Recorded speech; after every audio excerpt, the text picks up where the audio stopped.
Go somewhere else. I can't take this nonsense anymore. How are you going to blame the defense? I got the power. Screw green bean. Damn it. But once you get to the sausage, I feel like we're doing something. Go Jets.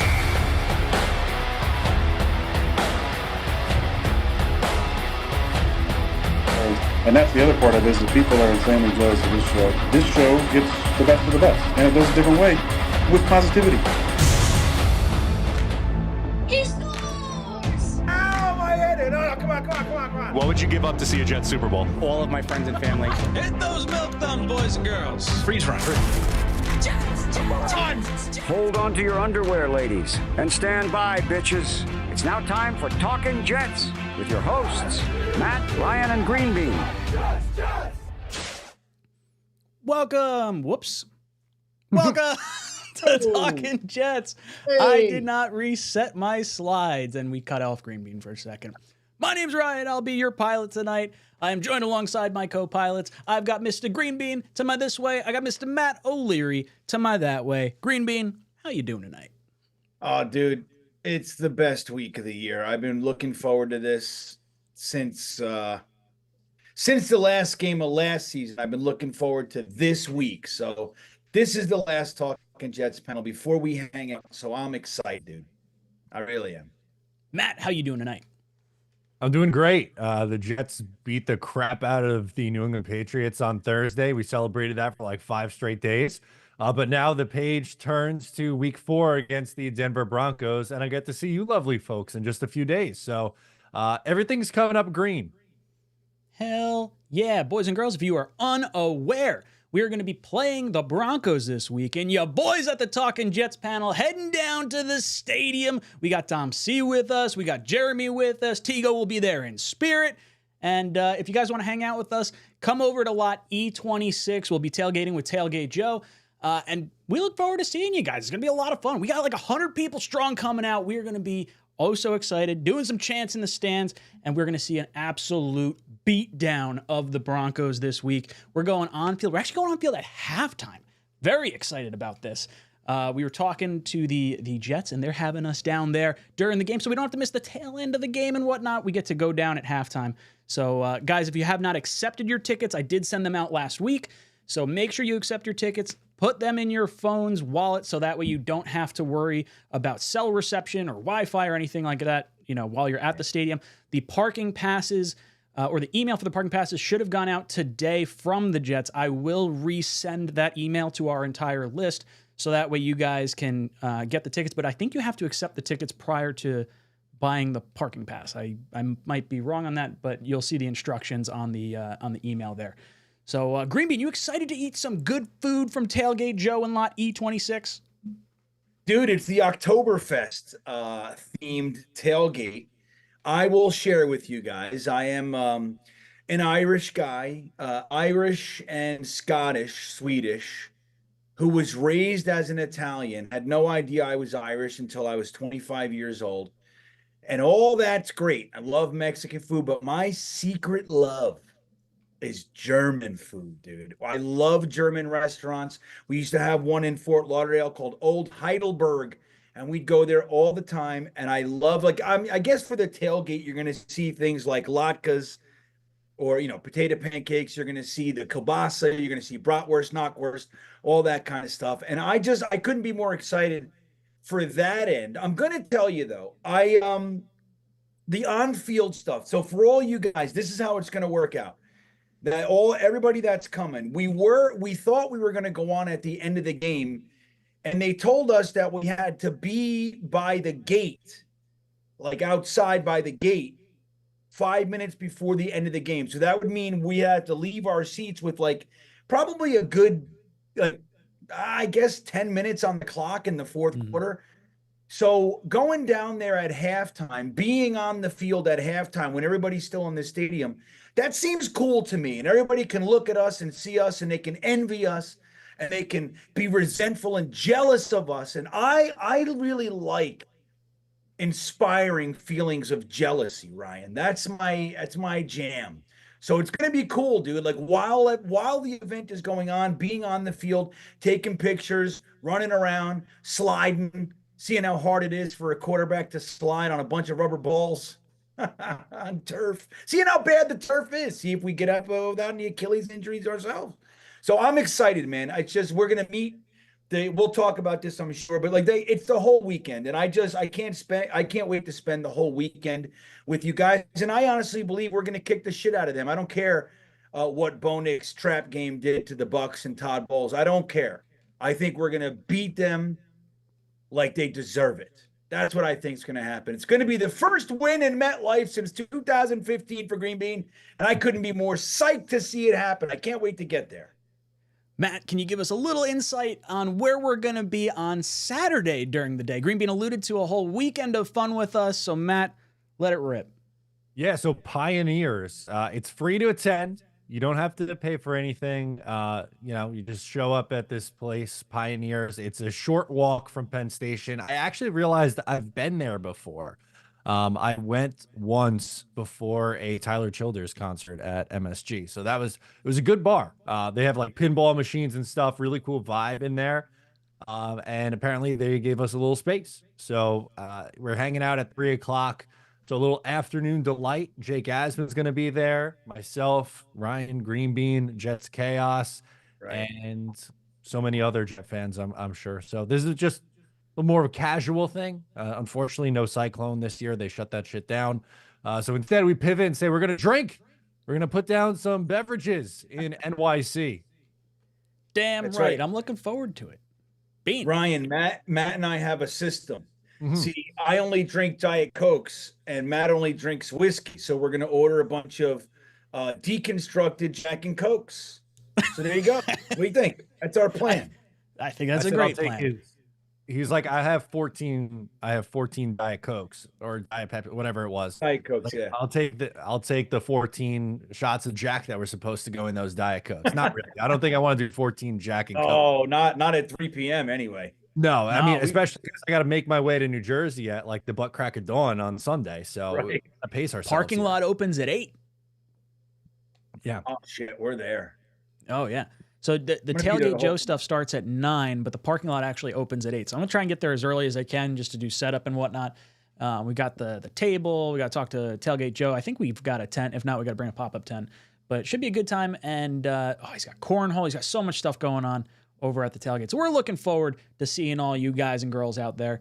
And I'm still holding my breath that maybe we could find a way to end up having Zach Wilson play during the course of this game. I don't think it's going to happen. Blitz Crew drops in. Hey, what's up, dude? Thank you so much for the 5 spots. Says if one of us gets injured on the field, does that count as a team sacrifice for a win? Milk thumbs. Hey, Blitz Crew, we're not going to let you pop an Achilles. That's Jeremy's job. We're gonna make sure Jeremy's the one that gets hurt. No, I'm kidding. Well, don't say that. We love I can you. totally see him like tripping, like he's shoving a hot dog down his gullet and he trips over a tape or something. And there he goes. Pops his Achilles. That's Dude, if we Jeremy's have to sacrifice indestructible. one of us. Green Bean, It you would think be Jeremy. Jeremy should be the one? Yes. And I think Oh, he would without be a doubt. willing. I don't even have to think about it. Jeremy's the guy. Maybe 𝐒𝐿𝐵𝐞𝐿. I would have to just do a flip a coin. I could go, but I think Jeremy is indestructible. You could throw him off the top of the fucking top, the top upper deck, and he'll just land in a big vat of cheese, suck it all down, and be back up in 15 minutes. Like, hey, what was that all about, man? That's how Jeremy. God, Jeremy, we love you. I don't see you in Did you here, hear what so he hopefully. said? No. Did you hear what he said on the? Well, he said. I think he said in our text stream. He said he lost 25 pounds, but he's really only counting it as 13 because he has intention of gaining 12 more this weekend. That's He's right. so funny. He's so good. We had this big old conversation about like Ozempic and stuff in the group chat. It's like, oh yeah, don't worry, you lost some weight, you could eat it all back. We'll get you on the Ozempic and you'll be fine on your way. You'll be good to go. Pooch guy comes in, says, let's effing go. I'm believing. When's the tailgate start? So like we said, tailgate starts at 9. Parking lot opens at 8. We're in lot 𝐒26, so it's going to be a platinum lot. So if you have one of the gold parking passes, just park in either lot D or is it F is the other one? That's like a J. They're like right next to lot E, whatever it is. and you can walk over. It's not too bad. It's not like roped off or anything, so you can come, hang out. Obviously, you can't have any of the food or beverage if you have not bought the Tailgate Joe ticket, which I highly recommend you do, because he puts on a good show over there. But yeah, let's get into some topics. I think the big news that a lot of people are buzzing about is Pat McAfee show today. Oh yeah, Aaron Rodgers dropping some nuggets, maybe some insider information, if you will. He mentions a clip of Haason Reddick's former agent when talking about the Athletic article that dropped about a month ago or so, basically dragging the Jets through the mud, saying they're in complete disarray. The culture over there is just total crap. Matt, I saw you put a video out about it, so why don't you give us some of the details and your thoughts first? Yeah, so our guy stirring the pot on the Pat McAfee show. Who would have guessed it? Our guy Aaron Rodgers stirring the pot. So what happened? The context here is they were talking about the Athletic article that came out maybe a month ago, and in the article, it's a survey of different agents. And in it, it called the Jets like dysfunctional and in disarray. And Pat McAfee's pulling up clips of Allen Lazard running to Rodgers' defense when he was hit out of bounds, and John Simpson pushing people around. And he's like, "Oh yeah," like poking fun. Like they really hate each other over there. And Rodgers says essentially, well, it sounds like it was written by Reddick's agent, or maybe former agent, I should say. Possibly. And like it was very open-ended, but it was weird of him to bring it up like that. He could have just left it at the joke of like, "Oh yeah, Haason Reddick's agent wrote it," and then he tossed in, "Well, former agent." So like, is there something we don't know here? Because we did have that cryptic tweet from Haason Reddick last week where it was like, "God is good, there's always a way." I was like, okay, like that's a very nice sentiment. God is good, but what does this mean? Are you reporting what's happening here, folks? So maybe he was talking like, "Hey, I ditched my dumbass agent and I'm ready to get something done." That's how my positive brain wants to spin it. It also could be his agent left him because he's like, "Haason, please report. Like, what are we doing here?" And Hasan's like, "No, I'm digging my heels into the ground." And he's like, "All right, it's been real. I'll see you later, man." Feels good. I mean, like, I that is the positive spin I would like to take as well. Now, admittedly, I still am not sure how the financials wind up making sense unless Joe Douglas comes to the table and says, "Look, Jermaine Johnson out for the year. It's going to impact him next year. Let's work out a 2-year contract to kind of cover our bases." Because I think we're all going to feel a little uneasy with the edge rush situation, regardless of how good Will McDonald's doing right now. If JJ's coming off the Achilles, we saw what Carl Lawson looked like coming off an Achilles injury, and it wasn't ideal. Granted, Jermaine is much younger than what Lawson was, I believe, at the time. I think Lawson was around 28 or 29, if I'm not mistaken. So just very interesting. Does he wind up getting, the new agent to get a trade done where he gets a new deal with his new team and Danny doesn't make any money off the new contract? Green Bean, what are your thoughts on this clip from Aaron Rodgers talking about the firing of Reddick's agent?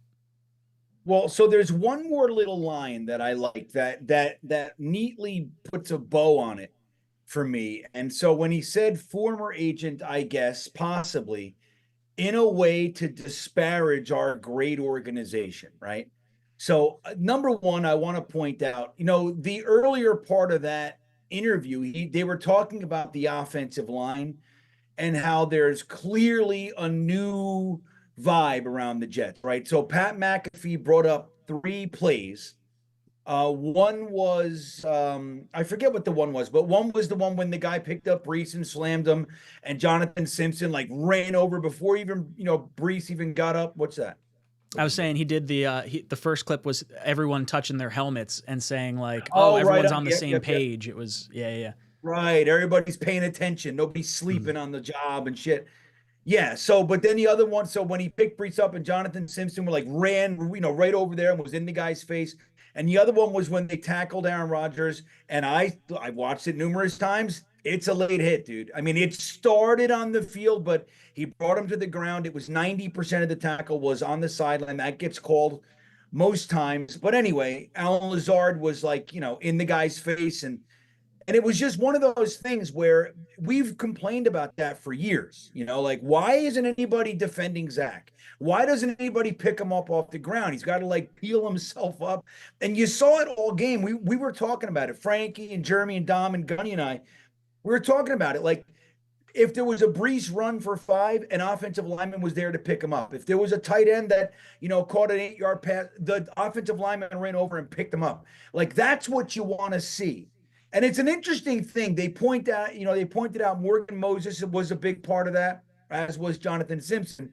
And they both came over from the Ravens this year. And that's something, you know, they're just, I would look, it's not that big of a gap, but they're a little bit better of an organization historically than us, right? Is that fair? A little bit? Yeah, a little bit. A little bit.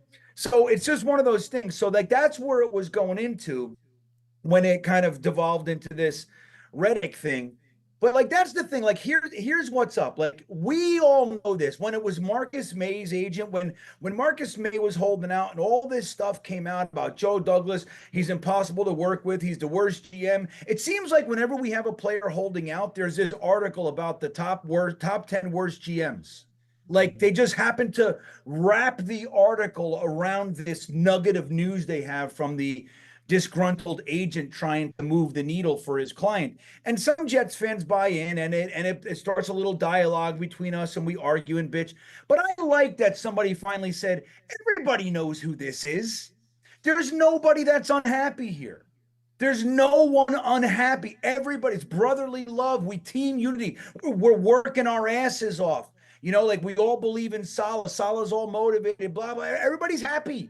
Aaron Rodgers gave $35 million back to the organization last year. Like, there's nothing going on. And then you got one guy who's holding out who didn't get what he wanted.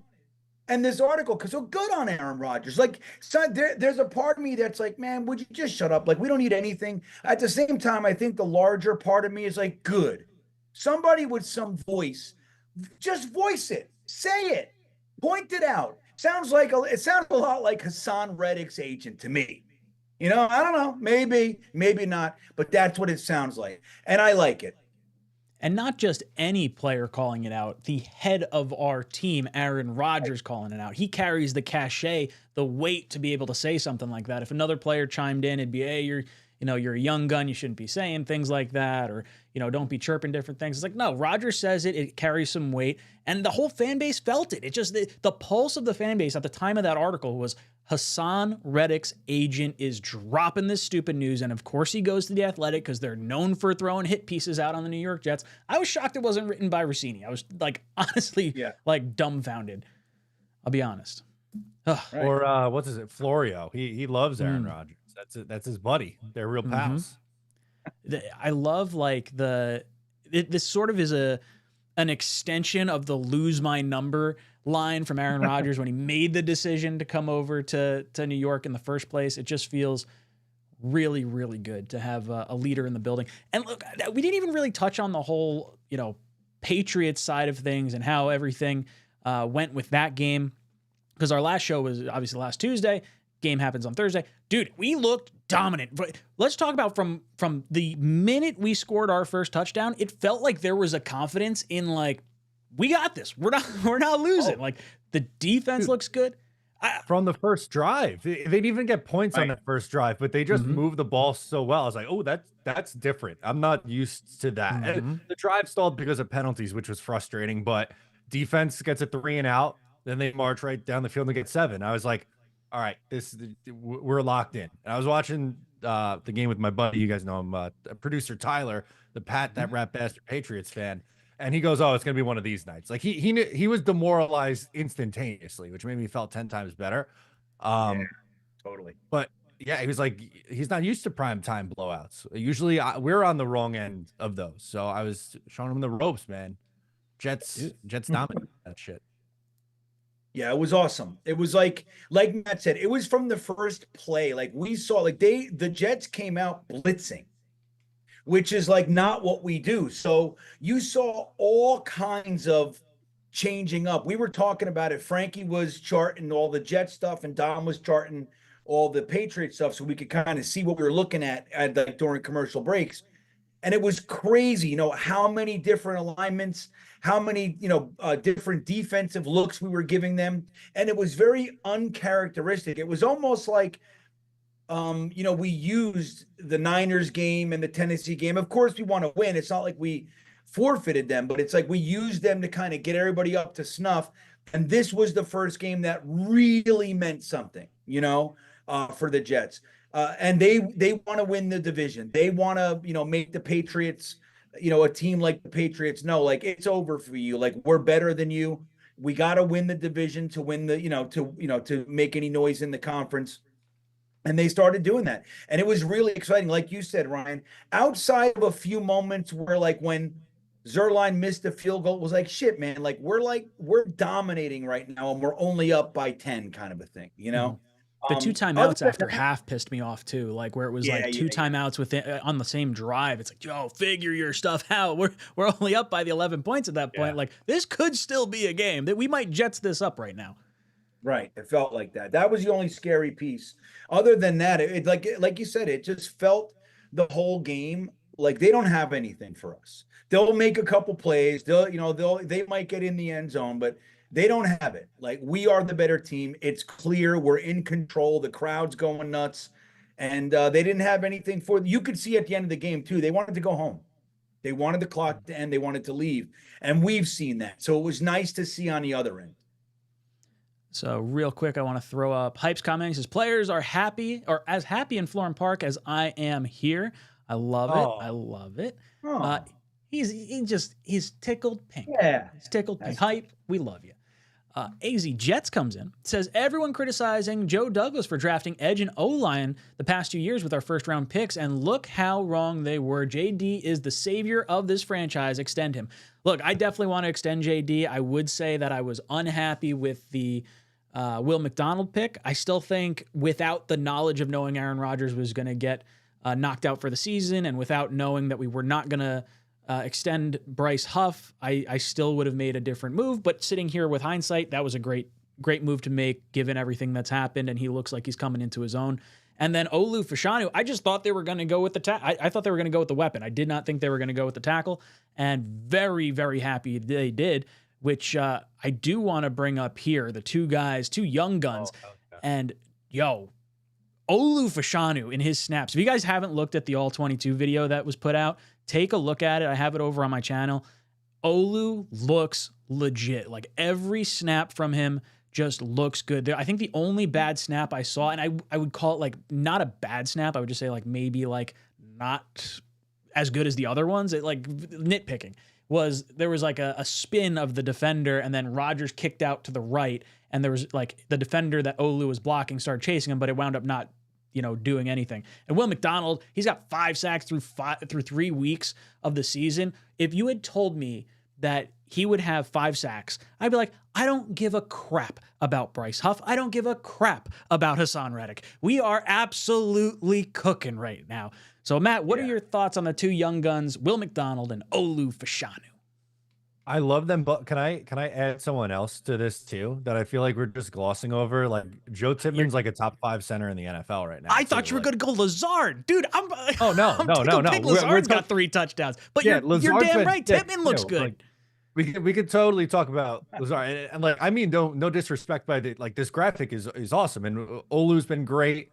The one snap, like, we're nitpicking like one okay snap versus like 13 really good ones. Will McDonald has 5 sacks, has been a monster since week 2, and the Jets really needed him. Like I said going into that game, like, there's a lot of pressure on Will McDonald against the Patriots because this is their first full game without Jermaine Johnson. So like, he's the answer, and he answered the bell. He did his job, and he deserves a ton of credit for that because he's been criticized by this fan base so much. And someone else who I feel like has been criticized from day one, not by everyone, but I mean, remember last year in training camp, Joe Tippmann started 3rd on the depth chart, and people were throwing out like the bust word in July. Like, it's stupid. And then he has some snap issues, and that got blown up. And look, at the time, I was like, it's not good and needs to get fixed. But like, there's a lot of talent here. Like, I'm not selling my Joe Tippmann stock. And then the guy, like, without exaggeration, by every metric you could possibly look at or care about for an offensive lineman, he's been stellar. He's allowed 2 pressures in these games, hasn't been penalized. I think the Jets have their next long-term answer at the center spot. Joe Tippmann's been fantastic. So I love the 3 of those guys. And those are high picks that Joe Douglas had, right? 15th overall. Joe Tippmann was in the 2nd round. Olu, 11th overall pick. And they all are looking like hits right now. Green Bean, what are you feeling about Will McDonald, Joe Tippmann, and Olu Fashanu? So let me just say this. I'm really excited about Will McDonald. Now, that doesn't mean, like, just because it's a funny thing that people do, right? Like, now I'm rooting for him. I can't tell you how many people have DM'd me or commented under a positive whatever video or tweet. Somebody goes, hey, you hated that pick. You can't root. Like, what? Look, it was the wrong pick. Okay. All right. It was not the pick we needed last year. Now that the season blew up, so it was a wasted season. Will McDonald got some playing time, and now we, look, Jermaine Johnson goes down. We traded for Reddick. He doesn't show up. We got rid of JFM. There's a lot of pieces here. Letting Huff go. It's all well and good. The pick was an offensive tackle last year. Let me ask you this. Did we need an offensive tackle last year, Ryan? Do you think we could have used one? I would say we could have used one. Yeah, you think, right? So, and listen, like, let's say we grabbed Anton Harrison, who Dom C will confirm was my guy all along, not fucking Broderick Jones. I liked Paris. I liked what Jones. Is it? Campbell, I was a fan of Broderick. I liked him well enough, but he wasn't I was like, dude, Anton, when he was on the board, look back at our stream. I'm like, dude, Anton Harrison is still here. So anyway, I thought they were going to take Calais Campbell anyway. But so if we did that, then we wouldn't have needed Olu this year. Who knows? Maybe we don't even sign Tyron Smith. And then you do take a weapon. I mean, there's so many things, right? But all that aside, Will McDonald is a Jet. He's in his 2nd year. We don't have Bryce Huff. We don't have John Franklin Myers and Jermaine Johnson, a guy that we were all, I think, pretty confident was going to have a stellar year. He's an ascending young talent in the NFL, and we lost him game 2. So rooting for McDonald and being excited and happy that he turned it around, I think it's absolutely appropriate. So for all you guys giving me shit, go screw already. You leave me alone. So that's what I say to you. But the other thing is I am excited about the guy. I just want to see if he can consistently do it. It's been 2 games, so it's nice. But he hasn't really played like one of those, like taken advantage of one of those really good tackles yet. But it doesn't matter. You play who's in front of you. They're all NFL guys. And you know what really goes a long way? Is when somebody gets a boost of confidence. Like, you need that period of time where you like coming into the NFL and getting your ass kicked for 3 games against, all pro tackles. That takes the wind out of your sails. Yep. Getting a little momentum is a good thing. So I think Will McDonald's the real deal, man. I don't know if he'll be able to stay on pace for his 35 sacks, whatever it is at this point. But I think he's going to make an impact all year. And we should be happy to have him, man. We should be happy to have him. I hope he continues. Matt, can you put up a poll question in the chat, please? Alan drops in with a 20 spot. Thank you so much, dude. He says, Ryan, nice meeting you on Thursday. Hell of a game to be at. He was the dude in the bangin' MILF shirt, bangin' MILF jersey. It was so funny, dude. I'm walking through like the stadium, and I didn't have a Jets. I just had my Jets jersey on. So like no pilot hat, no nothing, just walk through. And I see Alan, he's like, oh, check it out. And I was like, dude, that is a great jersey. That's friggin' badass. So thank you so much, Alan. We got a poll question going up in the chat. You get to freeze one of us. Oh, Beanie Baby. I love it. Is that what your wife calls you? Meryl over there? Does. I'll tell you the truth. Your beanbags? Remember saying my little beanie babies. I'm like, stop calling them that. I don't like it. No, I'm a man. I'm a man, damn it. No, when the green bean thing started like kind of catching on, she just looked at me one day. She's like, you know I'm never calling you that, right? I'm like, yeah, it's fine. She's like, I'm just telling you, I'm not calling you green bean. Like, all right. Do you green bean take this, lady? Ryan referred to you as Kyle today behind the scenes. Like we just we about to say behind that today, and I was like, who the fuck is Kyle? Like obviously I know his name's Kyle, but like I know him. In my head it's Bean or Green Bean. I don't think Kyle. No, well, it's funny because it even threw me. I actually brought it down like, well, since you're using him Kyle, I guess I'll go with that. It's like we're talking to this person, like we were talking to a person from the Jets at the time, and we're like, "Oh yeah, this is Kyle here." And he's like, "Who the hell is Kyle?" Oh wait, you didn't introduce me as Green Bean or Bean? Yeah, I do that. I was like, I'm trying to be a little professional here. Oh man, thank you, Alan. I appreciated that. Pooch guy comes in and says, "Any edge targets at the deadline? Trey Hendrickson, Cincinnati stinks." I don't know. I haven't really thought about the edge position. I think we'll have to wait and see how these next few weeks go. Does Haason Reddick ultimately wind up coming in? Does Will McDonald look like a stud? I don't know. Matt, any thoughts on maybe trading for an edge at the deadline? Yeah, so I did a video last week on different options for the Jets, and I gave 2 trade targets and like a bunch of free agent targets. Now, there's not a ton of great realistic options out there. And some of the free agent ones are a little bit scary, but my 2 trade options I came up with, one I like a lot, one I could be sold on. The one I like a lot is 𝐒𝐿𝐫𝐞𝐞𝐞. He's on the Panthers on a 1-year deal. I know they won this week, but I think it's 2-year. Is it? That would surprise me. Because I always think of him as a 1-year mercenary guy. Usually.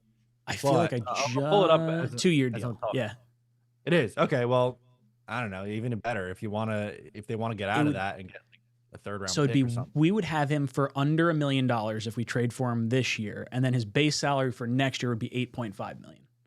So really not. I mean, that's a great deal for a starting caliber edge rusher who is also, by the way, I know he hasn't done much as a pass rusher this year. Yet he is still a very, very, very good run defending edge, which I know they've been better at that the last like 6 quarters, let's say.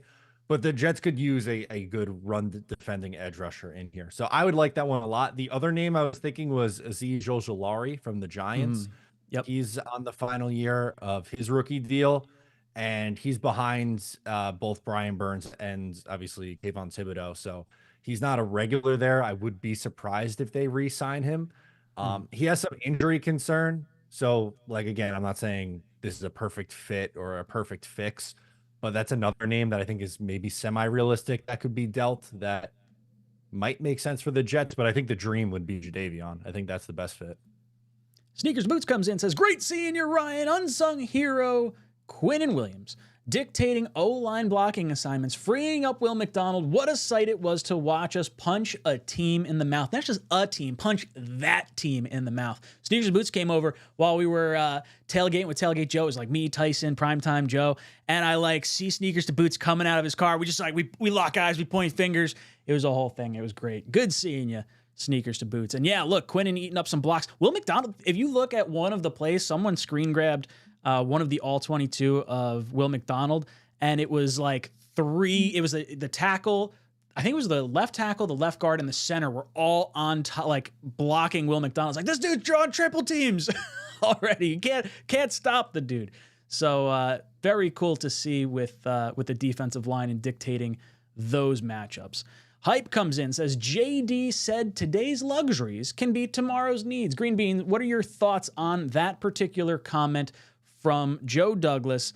I believe that was last year, I think, right? Like after signing Will McDonald or after drafting Will McDonald. I could be wrong on the timeline exactly, but I think it was last year. Wait, what'd you say? I'm looking at, why is somebody taking off all Billy SBC's comments? Who's doing that? Frankie, what are you doing? What did Billy do? What did he say? It seems nice. He's timed out for 86,000 seconds. Why did you do that, Frankie? I don't like Sean Payton. And he says he's picking Zach's brain. He says something about "I'm not your mom" or something to Frankie. But Frankie, come on, buddy. What are you nice. Doing? Oh, he was spamming the chat, it appears, with the same comments. Okay. Billy, don't All right. spam. Don't spam. Yeah, Billy. okay. He's a good dude. Walk that back, Billy. You can't be spamming the chat now. Sorry, Green All right, Bean. what did you ask Brian? That's all right. Beanie Baby. JD says today's luxuries can be tomorrow's needs. I believe you said that right. last year in reference to the edge position with Will McDonald. So what are your thoughts on that? Yeah, I think it might have been the year before, but I forget. But definitely said it. You're right, Hype. Well, I'll tell you what. Remember last year, it was all, we got the deepest, defensive ends. We don't need Will McDonald. And then look, just a year later, we're looking for them to bring somebody in. I mean, I was actually upset when I saw that 𝐒𝐿'Naquan signed with the Ravens today. I was like, man, because that's just easy. Just go to the scrap heap and go, hey, you, come on. No draft capital, no nothing. Just go sign him, and he's here, But I don't know. I think it's very, very true, man. Like, you think you're stocked one year, and the next year it's you're desperate. So I don't know. I think that's why we were big fans. Ryan was kind of lean and weapon, but Matt and I were big fans of Joe Douglas just slowing down and getting us a damn tackle. We have injury concern. We like what you did, but there's injury concerns all up and down it. Make sure Aaron Rodgers is standing up. He can make Gibson, Brownlee, and Irv Charles look good if he needs to, if he's standing up. If he's on his back or his legs broken, doesn't matter if we have Davante Adams, Garrett Wilson, and Mike Williams. They're not doing a damn thing with Tim Boyle. Maybe with Tyrod Taylor, but, it's one of those things. He's the most important asset we have. So keep him standing. So that's the kind of thing. It's like, hey, what seems like a luxury. And look, and then Morgan Moses goes down. Now who's starting? Would you rather have Carter Warren or Max Mitchell or Olu Fashanu? I know who I'm leaning toward. Oh, yeah. Olu's definitely been a huge asset just very early into his Jet career. Boys and girls, after this next super chat, we're going to freeze someone, so make sure you get your vote in. Who do you want to freeze, myself, Matt, or Beanie Baby? Me and Bean are tied right now at 38%, so break that tie, let us know. Peter S. comes in, says, since Solomon Thomas is an undersized defensive tackle, could they use him more on the outside as a run-setting edge on first and second down? Taylor, solid on interior versus the Patriots. Interesting. I don't know. I guess I had only... we have so much versatility on the defensive line, and I never really consider it. Yeah, I guess. I mean, heck, they were trying to move Jermaine Johnson a little bit inside, so I don't see why they can't kick Thomas outside if they need to, if the run game continues to be an issue. Again, this past week, the Patriots didn't even get 200 yards of scrimmage during the entire game, and halfway through the fourth quarter, I believe, I think it was like 8 minutes left in the fourth quarter, they had under 100 yards. So I don't know. Maybe we start to figure it out. Maybe we just kind of see how these next few weeks go. But I like what they're doing on the defensive side of the ball already. Sky C comes in with a super chat. Thank you, Sky C. Says, hey guys, what's up with Geno and Darnold ripping it up? Was it the Jets system or coaching that didn't work, or something else that's causing their success elsewhere? So with Sam, well, with both of them, I think it just takes time to learn. I think about it. Like 10 years ago, you used to have guys that would not, or it's probably more than 10 years ago now. It's probably since before the rookie contracts became a thing. You'd have rookie quarterbacks just sit for a long time and learn and develop behind the scenes because it was so hard to grasp the NFL system. And you look how many different teams these guys have been on. Geno was on, 4 or 5 teams. Darnold was on 4 teams. So like it took a while for them to get to where they needed to be, both from a mental standpoint and from just a coaching, nurturing standpoint. Like Geno Smith has DK Metcalf and Tyler Lockett. Like that team is like loaded at the skill positions up there. We didn't really, I guess the year we thought he could have popped off was the Brandon Marshall, Eric Decker year where he broke his jaw. And then Sam Darnold, we all liked him. It was the contract coming up because of us having the 2nd overall pick in the draft. I don't think a lot of people in the building necessarily wanted to move on from him as much as it was more of a situational based like opportunity at the time. And it took him going to Carolina and then going to San Francisco and ending up with the best wide receiver in the NFL in Justin Jefferson. And look, I'm going to root for Darnold except for 2 weeks from now. I hope he throws 100 interceptions. But Yeah, Matt, what are your thoughts on our previous quarterbacks that we drafted all of a sudden looking good? Yeah, I think that it's really on the Jets not to wait for year 10 Geno and year 7 Sam Darnold. I would have given Sam Darnold the second contract, waiting for this type of breakout. Like, I'm really frustrated by that narrative because, and look, I know we're Jet fans, but I think at least I really try my best. If the Jets do something dumb, I will call them on it. But this is not one of those instances. I'm sorry, but for Geno, the guy got punched out and no one defended him in that locker room. So what does that say about him? I think he had a lot of growing up to do, and I'm glad that it worked out. He sat for a bunch of years, signed there as a backup. Russell Wilson leaves and he breaks out. And for Darnold, he always had talent. The Jets didn't do a lot right by him. But at the same time, in his 3 years with the Jets, he missed time every single year. There were still major question marks with him going into a 4th season. Joe Douglas didn't draft him. Like they were having a regime change. There was a lot that went into it. So I get it. The trade back and get the picks haul. People are really talking that one up a lot. But at the end of the day, like, whatever happened, it led us to Aaron Rodgers being our quarterback and the Jets being a really freaking awesome football team. So I'd rather focus on that. Like, the Jets are really damn good and might win a lot of games, maybe make the playoffs and go on a deep run here. So I'm more concerned about that than the quarterback from 5 years ago and 10 years ago having success now somewhere else. Yeah. Thank you, Matt. And did you hear Bill Belichick's weird tirade on I think it was Pat McAfee? He's like, the only people who didn't like Sam Darnold were the Jets. We all love Sam Darnold.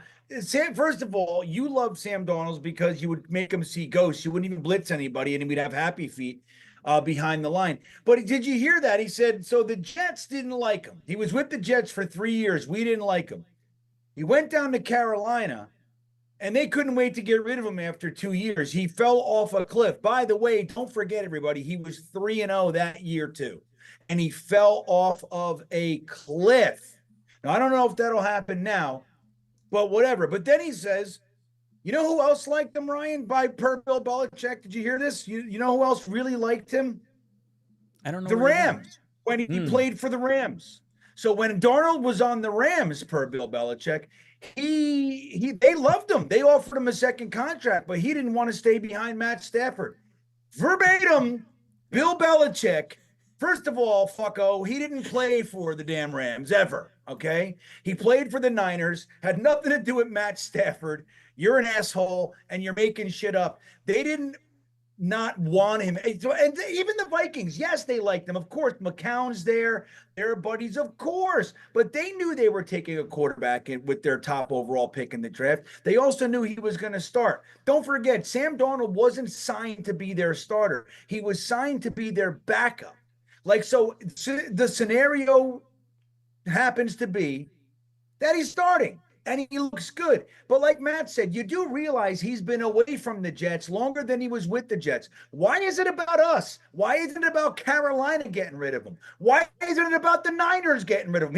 He's the shoe-in for the MVP, I heard today. He's the leader in the MVP candidate. So why isn't Shanahan's a moron? Carolina, a bunch of morons. Matt Rule sucks. Joe Brady. Sam Darnold got Joe Brady fired from the Panthers, don't forget. So here's the thing. This is why I absolutely hate any player that leaves the Jets. Because if they do good, you can't root for the guy. It comes with a boatload of bullshit. It doesn't matter how long it's been. Fucking Geno Smith took 9 years to get his head out of his ass. So my daughter was 4 when, you know what I mean? She's a teenager, dude. She's telling me to go to hell and get out of her room and all that shit. That's all happening here. She was 4 years old, cute as a button. The last time Geno Smith looked like it. So this is the whole thing. But somehow, even though he's been on the Giants and all these teams, he was a journeyman. And somehow it's the Jets. The Jets should have never let him go. Oh, why not somebody else? Because it always comes back to us, because the NFL is all about Jets hate. And when we root for guys, like what you just said makes me sick, Ryan. I root for Sam. I hope he does great in every game. Fuck him. You can't do great in every game and then not play. It doesn't work that way. It doesn't work that way. It's the NFL and all their media are going to continually to shit on us and be the butt of their jokes, and I can't stand it. And I'm tired of it, and you should be too. You should be too. I'm right. Everybody else is wrong. That roots for this guy, and somehow you're going to want him to be great and then not be great when he plays us. Wait till he makes us look like shit in London in front of the world. Then how are you going to? I was going to say the Jets can't lose that game. I don't know if we could do the show on that next Tuesday. If I'm not coming. This game. Yeah, that might be all she wrote for Talking Jets at that point.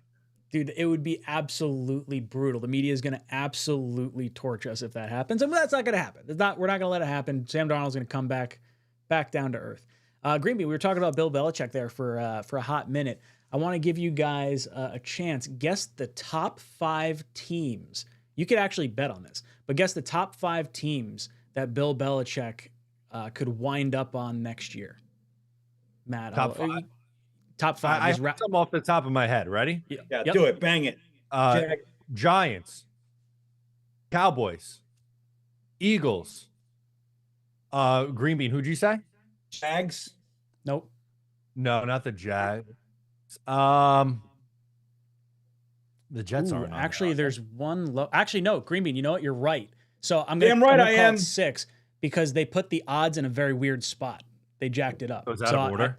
That'll count. Yeah. So technically, the Giants were 5. Technically, the Giants wouldn't be on this list if we were doing top 5. But you've got 3 of them. You're missing 2 more. We're missing 2 more. Man, I was confident off the bat, but I don't know. They're not I wouldn't have guessed these teams. Not for the Bengals. Nope. The Bears. The Bears was 1. Not 1. The Bears was the 4th. So it goes Giants at 6. It goes Bears at 5. Then it goes Jaguars at 4, Eagles at 3, Cowboys are 1. The number 2 team, the New York Jets. Ew. Ew, boo. Plus 350. Just give me your money. Whatever you want to bet on that. If you think you're going to place a bet on Bill Belichick to become the Jets' next head coach, whatever money you're thinking, just send that to me instead. Ain't happening. Venmo R Delaney 89. It'd be perfect. Just send it right over there. Totally fine. Oh, geez. All right, we got John in the chat. John says, Green Bean actually has a name. No, he doesn't. We actually lied about that one. I know. It's something that Ryan made up. That's what confused us. He's like, wait, now I got to pretend to like be this fictional character, not the Green Bean that I am. Yeah. Gabe, thank you so much for the super chat. I see it in there, but I don't see a comment attached to it. So I'm going to scroll down and maybe I pop into a question at some point. Jonathan Moore, thank you so much for the super chat, dude. Says, haven't been to a Jet home game since 2009. They better not have let down. They better not have a letdown game. You know how much I hate the Broncos, but I'm nervous. So J-Mo is coming out from Colorado to come hang out with us at the Talking Jets group by hanging out with us in Lot E26. We're super pumped about it. John, we can't disappoint. I don't think Aaron Rodgers is going to allow us to disappoint this game. Remember, he was not in the game against the Broncos last year, and I think he wants his little bit of revenge game. I think he wants to smack around Sean Payton. That Broncos team is sneaky good. I will say that. But Rodgers is one vindictive son of a bitch.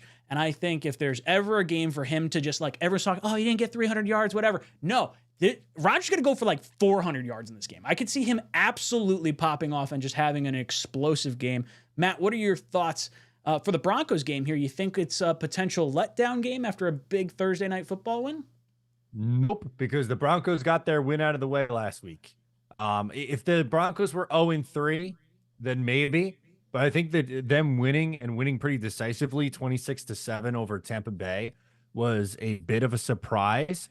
But I I don't predict the Jets to blow anyone out very often. One, because the Jets haven't been that good in a long time. But like even last week on this show, I was talking about I think the Jets beat the Patriots, but I think it'll be a close one-score game. Like the Patriots have been stingy, this and that. That said, this is a spot where I think the Jets can win by 3+ touchdowns. And I don't like that I'm feeling that confident. That makes me a little bit nervous as a Jets fan. But Aaron Rodgers absolutely despises when someone goes after his guy. And Nate Hackett, love him or hate him, that's Aaron Rodgers' boy. So he's going to be juiced up, man. And I still don't trust Bo Nix. I know he was better last week, but I think the Jets can turn him over a few times. They've confused better quarterbacks than him over the years. I think it'll be a long, long day for the Denver Broncos. And I think the Jets, the fan base is going to be rowdy. 1 o'clock game, great weather. It's just a mix of everything positive. Plus, we'll be in the building. So, like, I don't know, 30-6, Jets win. Damn right. Damn right. Got it? You play to win the game. Come on, baby. That's right. Thanks, Herm. I see Gabe in the chat. Saw your super chat. Says, big fan of all your channels. I know you guys don't do this as a full-time gig. My wife are debating how much supplemental income you guys pull in. Look, we do all right. Matt made $6 million last year. We're all trying to do that. I can tell you right now, two kids in daycare and a mortgage is tough. So you gotta have the full-time job along with it.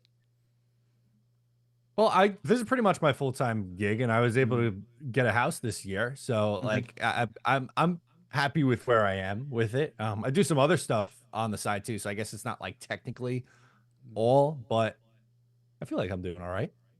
You are doing all right.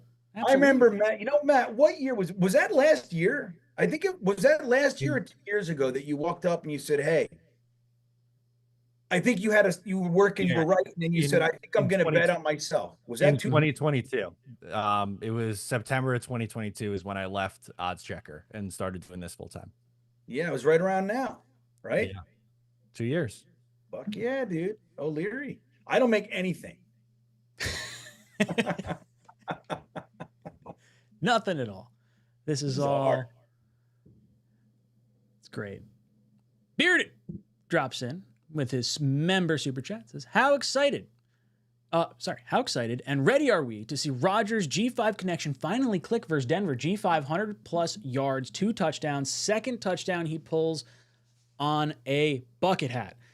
So I would say I am very excited for Garrett Wilson and Rodgers to get on the same page. That is the one part of the offense that really has not clicked yet. Like the running game has started to get going, or at least the running backs. They've kind of figured out that Breece and Allen, alongside Rodgers, is just incredibly difficult to try and defend against. You got so much speed, you got so much strength, and then you got Mike Williams on one side, or Lazard, and you got Garrett Wilson. It's a hard offense to stop when you got those guys out there. So I do agree. I think 2 touchdown game from Garrett Wilson. Sign me up right now.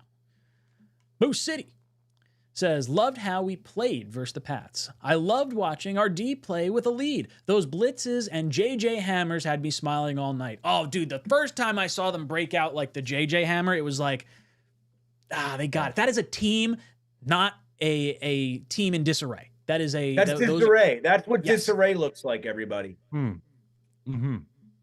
100%. Hype comes in. Says, I'll tell you what, though. I'm sorry, but just Moose City, like on this point, you remember the push heard around the world that they slowed down and Rodgers hates Robert Saleh and the whole. That was great. That's what he was saying. Like, dude, you've been waiting for this. I gave you your 2 touchdown lead. What are you going to do with it? It's funny. I said on Twitter, I said in the live stream, I said, anybody who's ever played any competitive sport, like especially a contact sport, but any sport, you know exactly what that is. Like you do that shit. Like, let's go. People, we're always hitting each other when good shit. Like that's the way it is. Why do you think guys in football smack each other's asses so much? Do you guys know? Because there's pads everywhere else and they want them to fucking feel it. That's why. Like, they want you to know. Right? Want it to sting. That's right. I want it to sting. That's what it is. Everywhere else is covered. You can't hurt anybody. Right in your damn ass. So that's what we do. But like, as soon as I saw it, I didn't know exactly what he said until later. And then you go back and it's exactly what he said. He said 2-score lead. So, but it's a funny thing, it's getting Robert Saleh has been asking for this. Like, this D was built to play with a lead. Well, in game 3, he got it. And you saw what they did with it. 7 sacks. Hype comes in. Says, do you think we bring in Bakhtiari for depth? I don't think we bring him in. I think we have him like prepared. I think we sort of say like, hey, look, you stay in shape. Something happens to us. You're coming here. Like, we're going to sign you. I do think he'd be on the short list. As long as Aaron Rodgers, wants that. If maybe Carter Warren or whoever for the rest of the game that, player X winds up getting hurt, and it's a little audition probably before that, or at least a game or two before you bring him in. But I do think Bakhtiari would be on the speed dial. Matt, what are your thoughts on Bakhtiari potentially as a backup option should something go wrong? I don't know, man. I'm not a big Bakhtiari guy. Too many injuries for me. Now, granted, it could be just like, hey, come here for a couple weeks. But I think by the time he gets into shape, Morgan Moses would be almost on his way back. So if he wasn't on a practice squad by now, I just don't think anyone's going to end up signing him. So I think it's going to be very, very low chances. I think they're comfortable with Carter Warren behind these guys. Blitzkrieg comes in and says, some quarterbacks just won't work out in this market. Yeah, the market's really tough and the media is really tough because I feel like the type of quarterback that will have success here is a veteran quarterback. You see the Fitzpatricks, the Pennington who sat the test of Verdes. You got, Aaron Rodgers right now starting to have some success. It's a different type of market. And I think if you're able to let a quarterback sit like we're currently doing with Jordan Travis, you keep expectations relatively low. When you draft someone in the top 10, like we have in, the last decade, 2 decades, whatever it's been between Mark Sanchez and now we've drafted, 4 top-end quarterbacks or something along those lines. It's tough because the expectation is put on them and the feeling that they need to start right away and you have to start out and have success right away. It's too much pressure for a young quarterback. I don't think it's necessarily just a personality type. I think it's specifically a veteran quarterback status. So, Green Bean, I want to ask you, do you think some quarterbacks just don't work out in this market and why?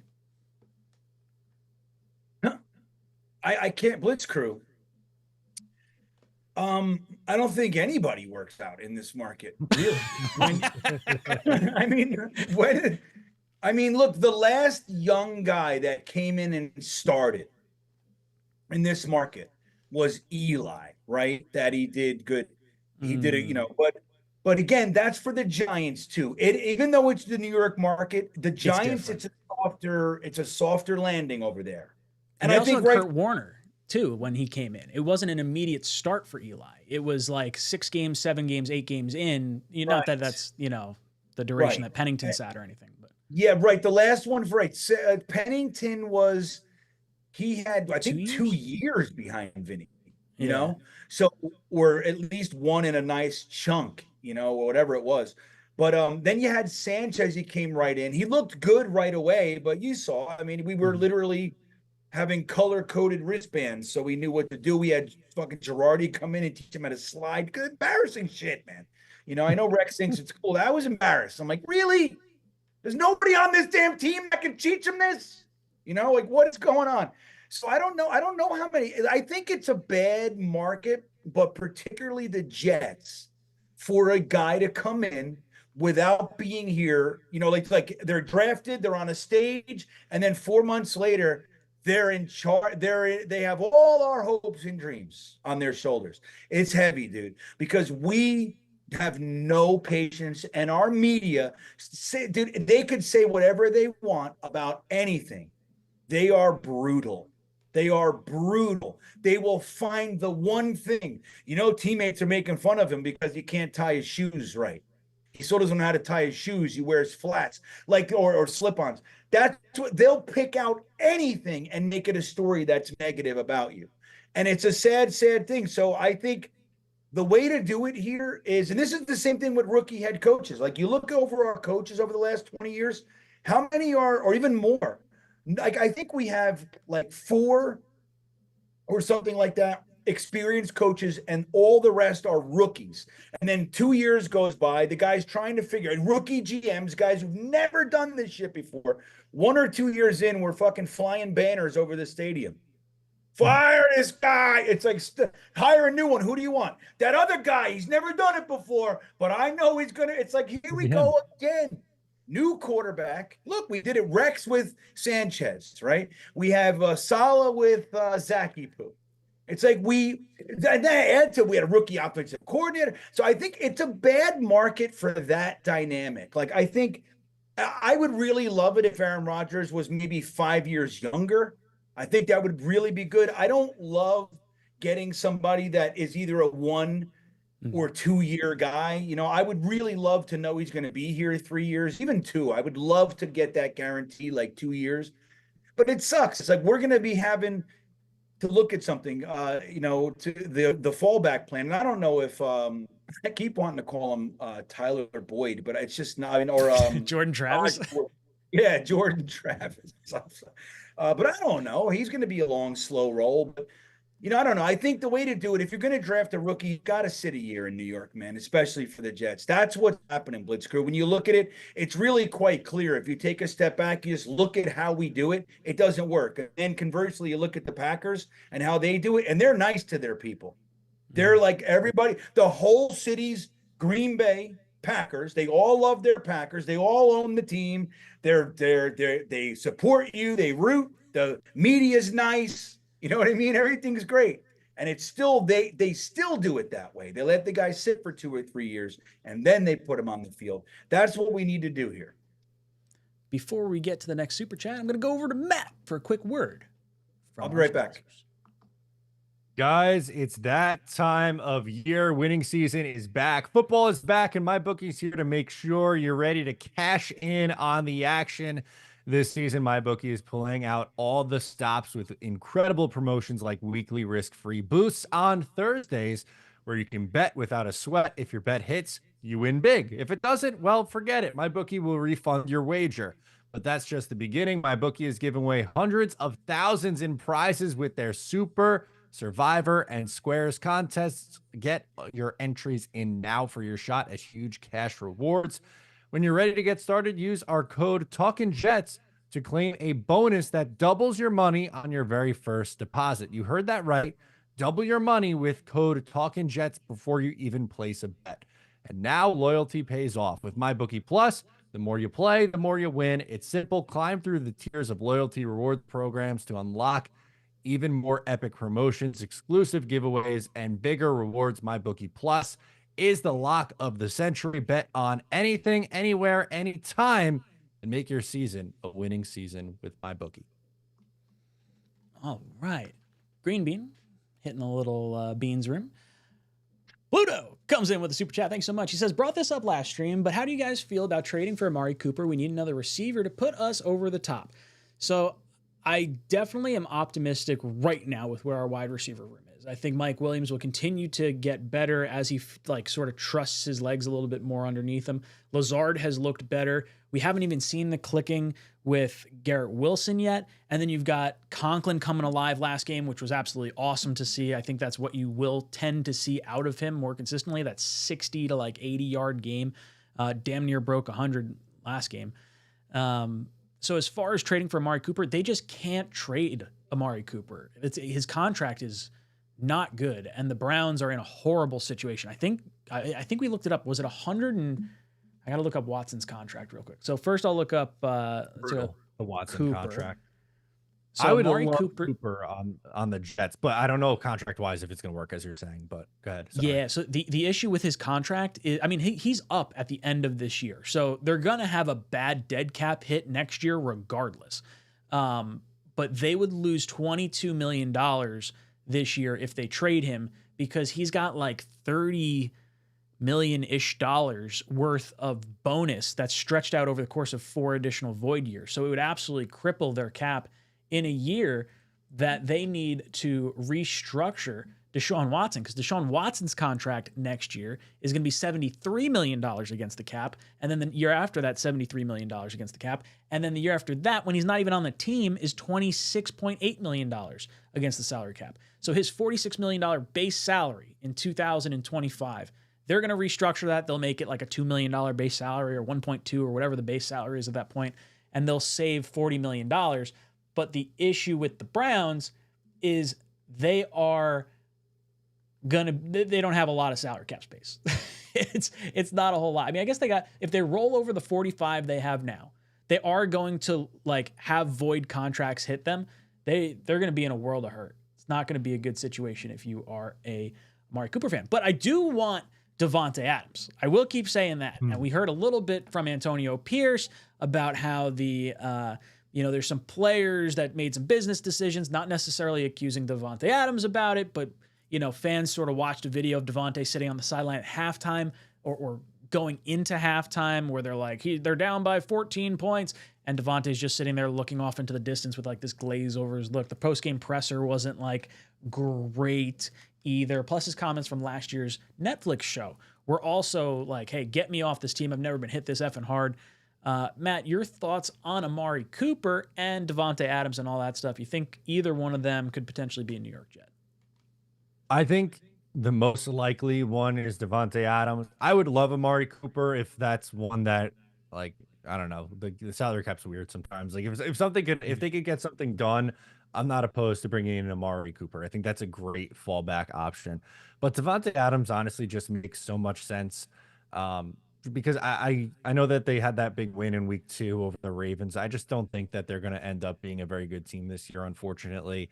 And if they're really out of it in late October and the trade deadline starts rolling around, like what's the point of him just, rocking with Gardner Minshew or Aiden O'Connell and go through a rebuild with them likely taking a quarterback high in the draft? So there's the connection with Aaron Rodgers and Nathaniel Hackett. That's an obvious one. And it almost feels like cliche to bring up a Davante Adams trade because like everyone talks about it, but everyone talks about it because it makes so much damn sense. I think the only people who don't think it's going to happen are Raider fans. Like any other fan in the NFL is like, yeah, like Davante Adams is going to be a Jet at some point. If you look at Davante Adams' next team odds, the Jets are minus 300, which is like, that's insane. That's an implied chance of 75% that he ends up a New York Jet, which is just crazy. You never see stuff like that. So, I think there's a good chance that it could happen. I think that's why Joe Douglas traded down in the draft this past year, where it netted him a future 3rd-round pick, because I think he's going to package some middle-round picks and go land Davante Adams. I don't think it's going to be nearly as costly as what some think it's going to be anyway. Blitz Crew comes in with super chat and he says Zach will get his loudest cheers at MetLife if he gets in the game, 100%. And if you count my super chats, Talking Jets probably pulls in 5 figures from this. You've actually funded the entire year of my child's daycare, Blitz Crew. So thank you very much. You are a gentleman and a scholar, and had a very, very generous donation for the Wayward Jet Fan Fund. We're bringing Wyatt out from Wyoming. Very, very excited to see his first Jet game this week. Green Bean, your mic is muted. Yes, it was. So we also have $105 toward the next one. So we have 4 or 5 now on deck. I haven't talked about it. I've been kind of wrapping this one up. I haven't promoted it, but we're going to continue it all year. And again, we have like 100, I think it's 100 or 105 toward the Wayward Jet Fan number 2. I'll grab the link real quick and throw it in the chat if it's not already. Is it? It's not up top, is it, Ryan? Is it? I think it's pinned up there? in the. Let me see. I can get it in there pretty quickly. Yeah. So yeah, Wyatt's coming. He's flying in Friday morning. I got him. It's funny, man. I got him a JetBlue on the way in. He's gonna have a great time. And then I got him a Spirit on the way back. He's gonna be Oh. A little discount action. Yeah, it wasn't, it was just the way it worked out, man. Like I didn't want to, like, it's one of those things where if you got to direct, like 5 hours and 10 minutes on Spirit is better than 12 hours on a great airline bouncing all around the country. Yeah. You know what I mean? You just eat it, and you go. But yeah, so he's coming in on Friday. He'll be with us at Pioneers. I think he's going to stay in the same hotel as Jeremy is, which is right next to Harold's Deli there in Edison. Famous Jewish deli there, and one of the best, I think, among the best, if not the best Jewish deli in New Jersey. So Wyatt's going to get a crash course. We're going to stuff him full of Taylor ham and pastrami and pizza and everything else, and he'll leave knowing what's up. It's going to be great. I was gonna say that's dangerous for Jeremy, man. He's gonna eat like his body weight in pastrami. 12 pounds at least. Yeah. Dan NY says, is it possible Jets players are out on Reddick? I fully believe this. I think they absolutely feel like this dude bailed on them when they saw the press conference. Like if I was Joe Douglas or if I was Robert Saleh, I mean, I guess you can't really get into it, but man, if I wanted to rally up the team and really get them kind of fired, it'd be like, hey, look, we don't need that guy. Like you look at his press conference, he said he was going to be here. I think that comment by Aaron Rodgers is going to fire up the rest of the team. And it also sort of allows an opening for Haason Reddick to come back at the same time. Like, hey, I think he's fired his agent. I think there might be something brewing there. Like, I think that could create positive vibes, even though I do think the team feels confident without Haason Reddick. Matt, what are your thoughts? Are the players out on Reddick? No, I think they kind of understand the business side of it. Now, they might not agree with how Reddick's gone about doing it, but I think he would be welcome. Like Saleh said it, and Mosley said it, that he would be welcomed. And maybe I'm crazy, but I believe him. Like, I think they would. Like, they'd view it as an addition. Like, I don't know. The guys, they're in war together right now with these games, but I think they'd be more than happy if they get someone of Haason Reddick's caliber in there at some point this year. When that happens, I genuinely have no idea. Like, you could tell me he signs tomorrow or we never see him in green and white, and I'd say, okay, because I'm done predicting with it. I don't think anyone knows. So it's really just a waiting game at this point. Yeah, I have no idea what's going to happen. The Jermaine Johnson injury changed everything.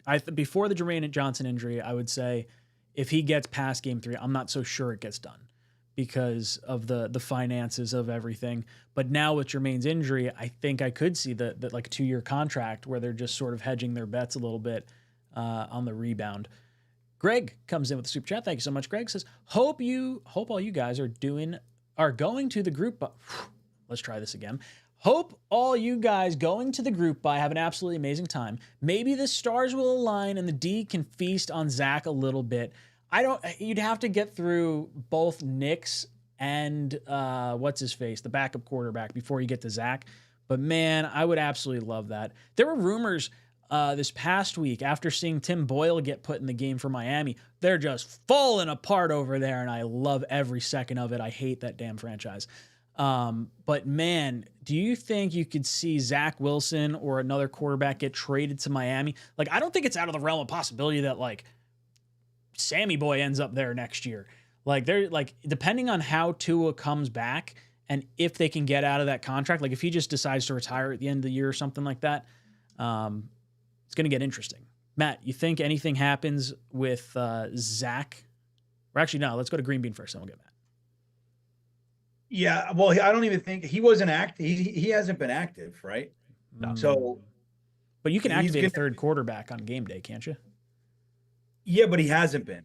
So Bo Nix and Stidham got it. Like, so don't forget Zach Truthers.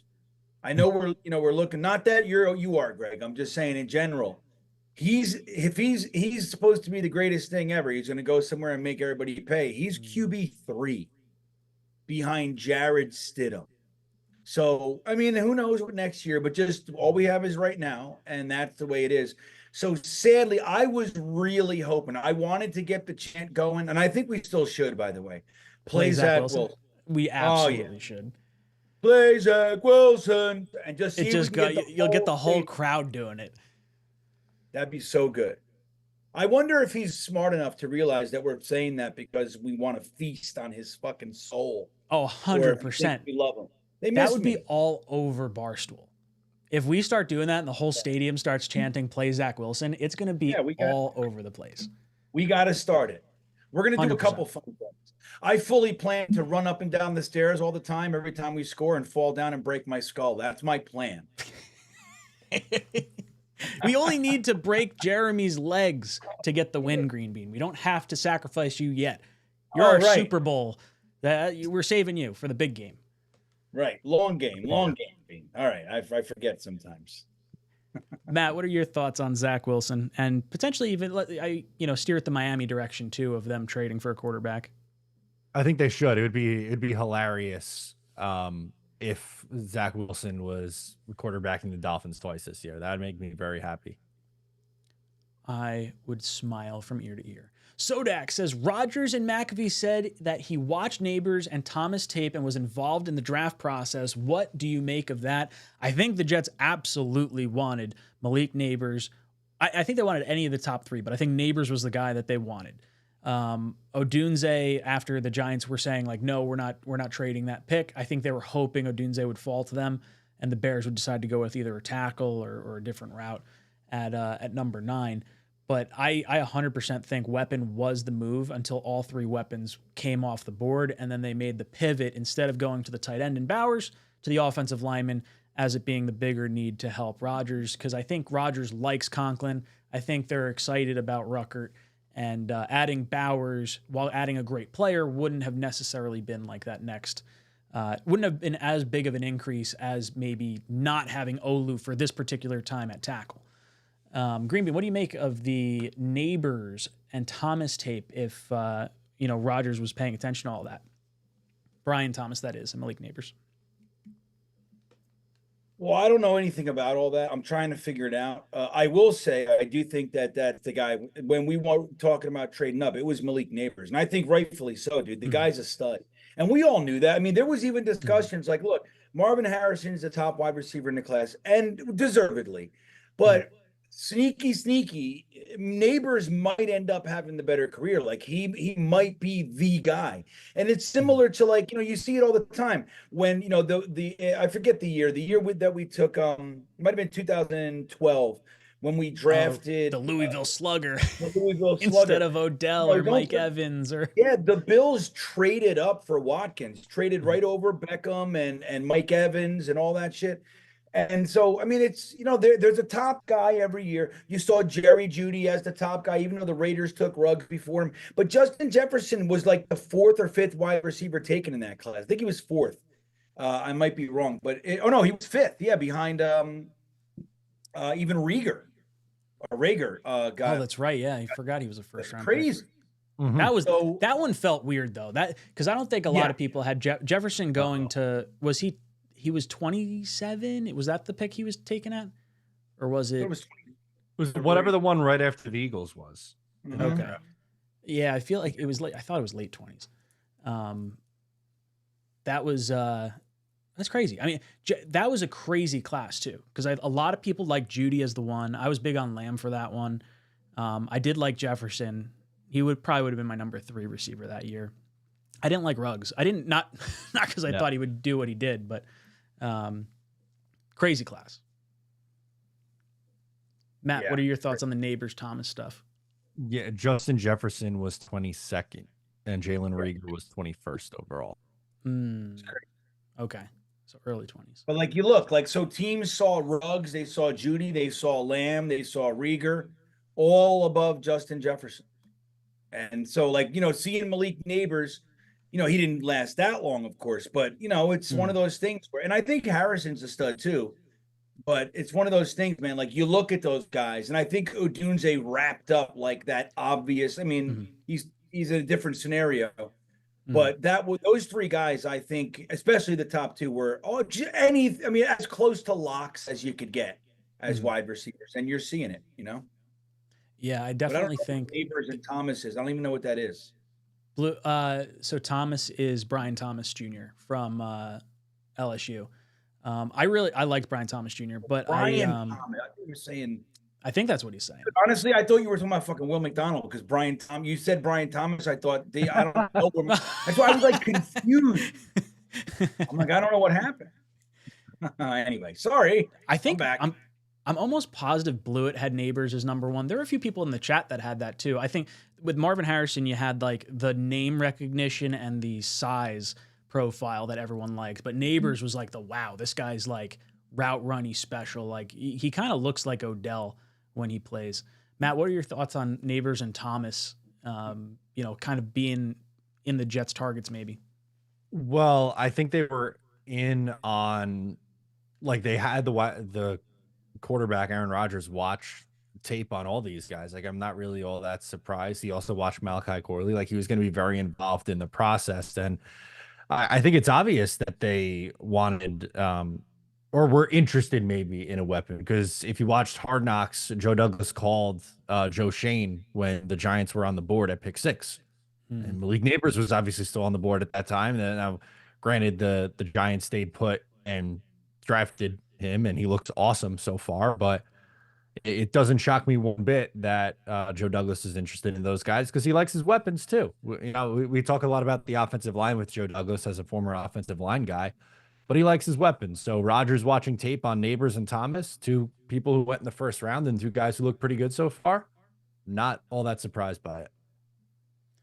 Kimberly and James Miller, you guys going Sunday? If so, where do you tailgate? I also see Paulie saying, you guys going to the Denver game, where do you guys tailgate? We are going to be in lot E26 with Tailgate Joe. You could head over to his website. I don't know if he's still got the tickets for the Broncos game. Let me see. Let me see if there's any still available.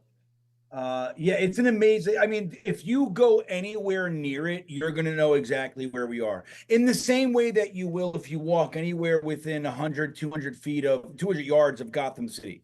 It's like, it's loud. There's music. There's tents. There's lights. There's a lot of, there's a lot of action and, energy. You'll see us. If you go anywhere near E26, we're like in the corner there. You'll know exactly where we are. Let me take a look and see if he's still got any openings for that. He usually sells out for every tailgate.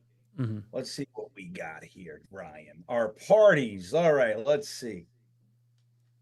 All right, Tailgate Joe.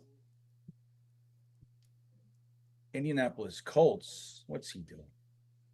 Week 2, weeks. What's he? This is all out of order. Well, we've got London.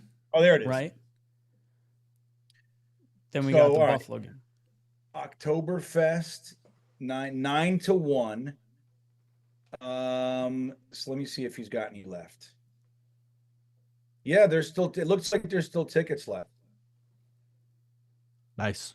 $70 or you can get in the VIP tent. I don't know what that is. I think we get a VIP tent. Yeah. Oh, they give you a VIP. Yeah, we have a VIP tent. It's really exclusive too. Like if you come to our VIP tent, here's the real the real marker of our VIP tent.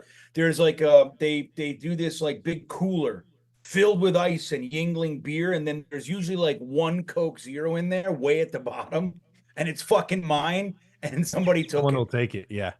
Somebody will take it. There's thousands of beers and everything. I wanted one Coke Zero. I waited online to get my food. I hid it on the bottom of the ice. It was hard even putting it there. I was like, it took me like a good minute and a half to get it down there. And somebody went in there. It was 40 Yinglings cases. And they took it. I couldn't believe it. I took every beer out of there. I was like, you got to this. He was steaming. He was so mad. Poor Green Bean had to drink a Yingling. You happy? I drank 26 Yinglings because somebody took my Coke Zero. Look at what you did, you jerk. You little jerk. But yeah, we'll be in lot E26. So definitely, I highly encourage the tailgate. It's a lot of fun. Drinks, food, Oktoberfest menu. But yeah, E26, come on over. If you guys, are part of another tailgate or whatever, we're around. Party starts at 9. Yeah, we'll be there. All right. This is great. Alex asking, anyone else think Ryan's kind of cute or whatever? Thank you. That's a terrifying picture. Yeah, there were some interesting comments in there. I don't know if we want to start opening that bag from Alex A, but well, see now I got to scroll and see. They've been hidden. Nice. I think Trevor Lawrence is perennially. Oh wow, I took that as like a dirty thing, and, and then realized we were talking about. I got some heat for saying that a year ago. I was like, we might have jumped the gun on crowning Trevor Lawrence, and I got a lot of pushback on that. And I wasn't saying that he was bad. I just think Trevor Lawrence is like, I put him in that same middle of the tier quarterback. He's not bad, but he was donned the generational talent, and then I think he was prematurely put in like people's top 7 quarterback lists. Well, it went 20 to 15 probably right now. Yeah, I would say he's middle of the pack. Let me say something about Trevor Lawrence. Did you watch it's an amazing phenomenon. Now, maybe it's because of the way he's throwing the ball, but it happened numerous times on Monday night, and it happens all the time. For some reason, they drop his passes. Yeah, they do. It's such a weird, like it was weird. I'm like, here it is again. I mean, like lays, like darts in the end zone right here. Remember, who was it? It was Christian Kirk. He jumped up right here, hit him right in and he drops it. And it's like, and then it's 4th down and whatever. And it's like Trevor Lawrence sucks. But he's laying him in there, dude. I don't know what it is with him. I really don't understand it. I mean, it's not to say that's the only issue, but he looks good to me a lot of the time. I don't know what it is. Why he seems to have more drop passes than anybody. Maybe somebody could look that up and tell me if I'm just imagining it, but seems that way. He definitely looks. He doesn't look like I'd give up on him, I guess is what I'd say. Like it's not like he doesn't look like how I sort of felt towards the end of Sam Darnold's contract. Now they also gave him a pretty big deal. Didn't he get like 4 years, 160 million, 200 million, something like that? I thought he got a big deal. He got 200 million. Yeah. 200 million. Yeah. All right. Yeah, he's doing all right. 5 for 275. Pretty good. I'll take that. I would take that. Oh yeah, all day. Let's see. Trevor Lawrence. More than we're making here for sure. A little bit. So he's got 8 drops on the season already. That's a lot. Yeah, no, that is a lot, and that's going to impact things. But I don't know. I think a little overhyped. I've been seeing a lot of Joe Burrow slander on the timeline, and saying like Joe Burrow's one of the most overrated quarterbacks in the NFL, and that irks me. I'm a Joe Burrow guy. I'll go to bat for him, but I think Trevor Lawrence gets too much hype. So I think Burrow's top. So I get what you're saying. I think Burrow's top 10. I do think he's overhyped. I'm not as high on him, but I would say I think he's top 10. And I would say Lawrence right now is like in that, I don't know, 18 to 14 range for me. I like Burrow. I think he's had a phenomenal offense. But dude, there's a lot of teams in the AFC that are not playing well right now. Like Jaguars 0-3, the Bengals 0-3, Ravens are 1-2 right now. Like, yeah, you got an opportunity. Dolphins Browns are 0-3, 1-2. Oh, I don't know. The Browns just lost to the Giants. So, like, it's definitely the AFC is more open. Although the division might be tougher. We might be like a really good wild card team if we don't take care of business against the Bills. The Bills look really unstoppable right now. I feel like the loss of Diggs has kind of unlocked Allen to go all over the place, and like Cook looks really good, and Kincaid and Sharik and Shakir, like it's just that team looks dangerous right now. Way better than I thought they were going to be. I thought they'd be a problem, but not quite what they are right now. What do you think, Bean?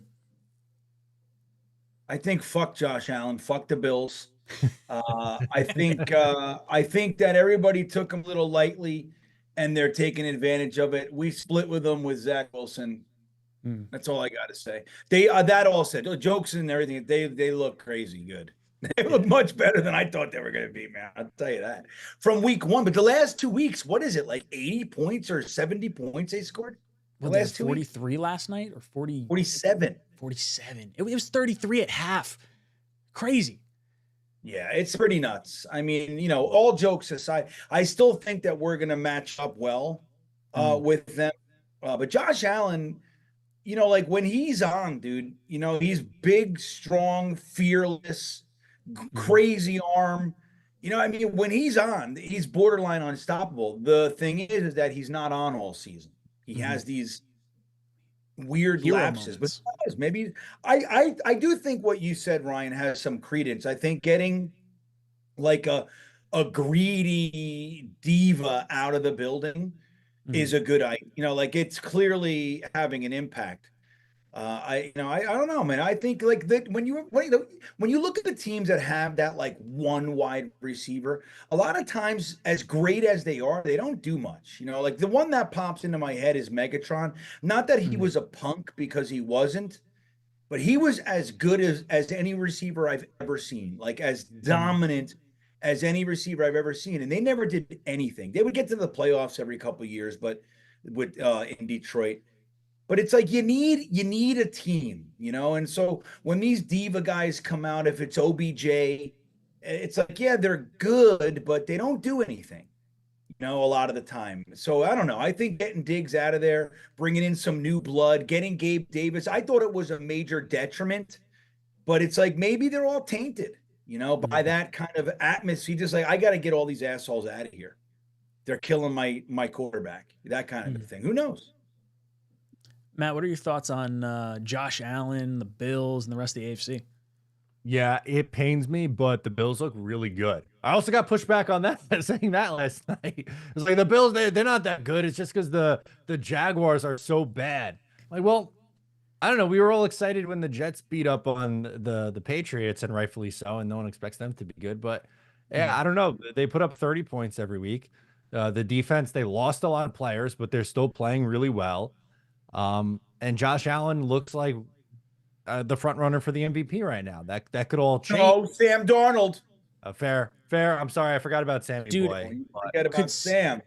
Could Sam get comeback player of the year? I'm sure. Yeah, I'm sure they could. Dude, That's easy. NYJ Mike put money on it as soon as JJ went down. I hope he gets it. He put on Super Bowl MVP Sam Darnold, right? That was another one he did. So like he's on Sam. And that would just make me smile so hard if that happened. I mean, it would suck, really, but very much very funny. I want to see NYJ Matt win some money. Joe M comes in and says, I know it's a bit soon, but do you think the Jets have their future quarterback on the roster, or will they be looking this offseason? I don't think they're going to be looking this offseason, unless they really don't like what they see in Travis. If they think they don't have something in Travis, then I do think probably a mid-round pick, like third, fourth, like a similar type of stab. They're going to use all their assets to try and win a ring next year. So I do think they want to let a quarterback develop behind Rodgers. I think they hope it's Jordan Travis. Matt, your thoughts? We got quarterback on the roster behind Rodgers? I don't know. This is very far down the pecking order of things in my brain, taking up brain space right now for the New York Jets. We're on to Cincinnati, and by Cincinnati I mean Denver. Maybe they do. We didn't see Jordan Travis take one single snap in the training camp or preseason, so I don't think we can say one way or the other. But what if so you're assuming that Rodgers is coming back the following year? That's what you're saying. So I do think Rodgers is coming back. I think he says he wanted to have 2 good years in New York, and like they aligned all the contracts with a 2-year window. It feels like this is it, and I'd be surprised if it was anything else. Like things would really have to go sideways for him to not come back. I don't think it's like, oh, we win a playoff game and he's like, nah, I'm just not going to come back. I don't think that happens. Huh. What do you think? Well, I hope that happens. I hope that's the case. I would love to win I would love for him to be here 2 years and win 2 Super Bowls. Mm-hmm. I mean, obviously. I mean, I'm not saying anything groundbreaking. And then maybe the following year. But the thing is, I really do want like our next quarterback to have a minute. I don't want to draft a kid. Go out there. That's what I was saying. Like Jordan Travis, I think they want him to sit and learn. If they don't feel like he might be, not that he needs to be it, but maybe that they have to invest another mid-round pick into, like a quarterback to sit behind Rodgers. I think they want, like you're saying, that wait a minute and learn and absorb some information because we have the quarterback right now. Yeah, well, I would love that. I like Jordan Travis as a long game. 3 years. This one's kind of just a wash, of course, but just still, hey man, absorb the playbook. Watch the game, study, get on the bike, whatever you can do physically. Next year, you're just sitting there and just groom him. I like that. The only problem with that is I don't really like anybody but Aaron Rodgers coaching. Well, that's developing him. So, well, let's say Rodgers plays for 2 years, Travis sits for 2 years. You get to 2026. That's when all that dead cap hit's gonna, whack you all at once. I think you get some sort of solid veteran quarterback like McCown type quarterback that you can go against Travis to provide hey, this is the litmus test. You have to hit this mark. Realistically, with all the dead cap, it's going to be a tougher year to retool unless you're hitting on a younger quarterback. And then Travis is probably going to get his opportunity to start at that point or compete to start. And then if you don't, then you wind up probably earning a high pick the following year. And, you go from there if you want to take a, young quarterback again, or have we learned from that and we try to go the veteran route again? I don't know. Rambling. But I like it. I think Jordan Travis does have the chops. He's got the value, like somebody worth trying to develop. Agreed. Again, I just don't like the guys we have developing, We don't it's think. a little bit of a problem. Yeah, I mean, I feel like Rodgers is going to be right there and kind of learning. By the time you get to year 3 of Travis being there, usually an NFL team flips over on average 30% of their roster. So you figure in 3 years, 90% of the roster won't be there, except for some of the top end guys. So everyone that'll be on the team will have known Travis at that point. So there's a veteran kind of earning your stripes too. I like the long game. I think it's a good move. I think he's got when you lose something to an injury, I feel like you have more of appreciation, after that. Maybe no doubt. Hey, Jason, how do I bet on these websites like MyBookie or something? How do I find the Aaron Rodgers MVP bet? How do I find that shit? What is that called? Now I got to click. We're producing a show. I got to do it Well, on the don't have to fly. do that. Matt's good. Matt knows this stuff. He can tell me. I'm sure if you type in NFL MVP in the search on their site, I'm sure it will come up for you. Yeah, it should be. No results. Okay. Type in MVP. MVP. I want to take Aaron Rodgers, everybody. No, it's not letting me. I'm seeing it right now. I will send you the link if you like. Yes. See, now I want to do it. Well, Green Beans in Virginia. Maybe my bookie's not live there. Oh, I didn't think of that. Oh, that makes sense. Virginia's pretty good, but I mean, Virginia's whatever, man. I can carry guns. Aaron Rodgers is on my bookie is plus 1550. He has the 5th best odds behind Josh Allen, Patrick Mahomes, CJ Stroud, and Jalen Hurts. Is 4th. So isn't that the worst odds?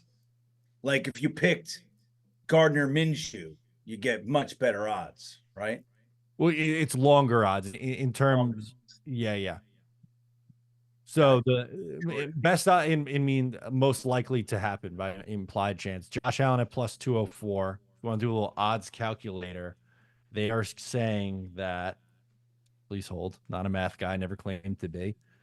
At plus 204, they are giving Josh Allen a 32.9% chance to win MVP, where Aaron Rodgers at 1550 is about a 6.1% chance to win MVP, according to their odds. They ain't seen nothing yet. You know what I mean? Think about it. He doesn't even have sync. You know what's crazy about the New England game? And I do buy the idea that they're not synced. You can see it, right? Him and Lazard, they're locked, lasered. And that touchdown to Garrett Wilson was pinpoint accurate, right? But there were numerous plays. The toe tap on the left sideline was a little bit far out, out of bounds. But the big one was the potential touchdown. Garrett Wilson was alone going down the sideline. And that was what, a 40-yard something, 40-plus yard pass. So that would have been 40-plus yards and another touchdown. Then there was the I forget the route, but he had to like stop and come back toward the ball. He slipped and fell because it was terrible. It was a short pass. It looked very Zach-esque. But like, so they're not on. Once they are, it's going to be, I mean, it's incredible. We still have more potential. Mike Williams is just kind of coming. He's just knocking the rust off. Like, I don't know, man. I think we have the offensive line, while they look good, still, dude, they're in game 3 of their ever playing together. So what they can become is just, you think about the running game, like, they're doing such a good job picking up stunts and clearing holes and creating pocket and picking up, they're just doing such a good job, and they're just getting started. The fact that we're in the top tier of offenses right now, scoring, time of possession, all those kinds of things is, I don't know. I think Aaron Rodgers got good shot for MVP, everybody. I say bet the house. Why not? Who needs a house anyway? But if you win, you get 5 houses. Right, Matt? Isn't that what plus 1550 is? 5 houses. Yeah, I didn't do the math on that, but I'm pretty sure that's what it is. Green Bee math. 5, put your house down. 5 houses if A-Rod wins MVP. I think it's a good responsibly. Yeah. Sam ain't going to make, right. They do say that. It's real small, but responsible. It should be like, yeah. We will take your house, though. Jason Edwards comes in and says, Jets home games for Josh's kryptonite. With A-Rod, we sweep them this year. If I'm wrong, I'm a Jets fan, and I can dream. Go Jets. Jason's going to be with us on Sunday. Very excited. Looking forward to seeing you again, Jason. We got Julio saying Travis will play with a new coaching staff. I guess if you don't, it depends how much success they have. If they look really good with Rodgers, I think they get a second shot at a quarterback. I think it's, just a matter of if they go another veteran route or if it's like developing, Travis behind the scenes. But I think they, do you think, how hot do you think the seat is for this coaching staff? I mean, obviously if they fail this year, it's hot. Well, no playoffs. Well, here's the thing. I think if they don't make the playoffs, they're gone. Yeah. That's what I think. Agreed. But the other thing is this. Let's say they do. Let's say they win a championship and they go next year and they go in deep into the playoffs or whatever it is. And Aaron Rodgers retires. You don't think Saleh knows? Like, so Saleh's secure, but like he's looking at, okay, I got a new young quarterback coming up. You don't think he's going to say to Hackett, like, hey, I think you should retire with your boy? Like, they know damn well all those delay of game. Rodgers is changing many, many plays. You know what I'm saying? There's no way that's Hackett, everybody. There's no way. So have someone in the wings for like a quarterback developer, as soon as he comes out. It's like a couple years ago, Kafka, the guy, quarterback coach from Kansas City. Like, he was clearly going to be like one of the next good offensive coordinators. And I wanted the Jets to grab him so bad. Like, just, dude, it's like, this is what, like, when we talk about, like, they know more than you, like, bullshit, man. Like, I think a lot of the teams, and the Jets are victims of this a lot, is that they overthink it, And now I think this time it was just like, hey, we want Aaron Rodgers. He loves Hackett. Let's get Hackett in here and bolster the opportunity to get him. I think it was very simple in that respect. But a lot of the time, it's like you can clearly see the next guy. Joe Brady was kind of like that. Like, I feel like seeing him coming out of, it wasn't Carolina. Where was he before? The Saints, I think. And before that, he might have been LSU. I thought he was very, very similar to like Trevor Lawrence, but obviously different. But I thought that their rocket, well, I think not, but it's actually a bad comparison. Joe Brady's stock rose really fast, and I think undeservedly. Not that he didn't have the chops to defend. You could see that he had it to get it later, but that the first team that was going to have him was going to be a failure. I said it 100 times. I'm like, dude, he didn't. He was the passing game coordinator. He wasn't the offensive coordinator. Or he was like the wide receiver coach, passing game coordinator in LSU. The if Joe Burrow didn't explode like that, nobody ever knows about Joe Brady. And it's like, it's great. He had something to do with it, but he was not the offensive coordinator. So he went to Carolina. He lasted a year. He was fired. Well, you could also say Joe Burrow, like, he just didn't play in Ohio State. And then he comes over to. He's looking pretty good at Buffalo now. Well, that's just it. He needed that failure first. You know what I mean? And that's what the Jets always do, Matt. It's like, you look at a guy and he's not ready. Like Kafka was Reed's right hand. Like everybody thinks it's what's his name, Bieniemy. No, yeah. But he's not calling any plays. Kafka was the one. He was the one that drew up Pat Mahomes' first game. He was the one who groomed Mahomes behind the scenes while Bieniemy and Reed were running the offense with Patrick Mahomes or with Alex Smith at the time. Right. So it's one of those, I don't know. I think that the Jets, if we do have success and A-Rod retires, it's just like you got the new kid coming up, I wouldn't give him the Hackett. There's no way. Sodak comes in. Says 3 years from now, we win 2 Super Bowls. Hackett gets hired by Miami to be their head coach, and he sucks there. Rodgers retires, becomes our offensive coordinator. Yeah, I've kind of fallen in love with that dream of Rodgers just staying with the Jets in some capacity, and he seems like the most knowledgeable football dude we've almost ever had. It feels like very much how we were talking about him being in the film room and the meetings watching these draft picks. I want him there because I think he is one of the smartest guys in our organization. What do you think about that, Matt? I don't think it's a very high chance that Aaron Rodgers is going to want to stick around as a coach. I think he's going to get a boatload of money to either be on Jeopardy or some sort of analyst or I don't know. He might just want to ride off into the sunset and do ayahuasca, around the clock or something. I don't know. I think when he's done, he's done. I don't think he'll stick around after that. As much as I would love it, he's clearly a phenomenal football mind. I'm not denying that. I just don't think it's very likely, unfortunately. Bean, what do you think? Rodgers sticking around?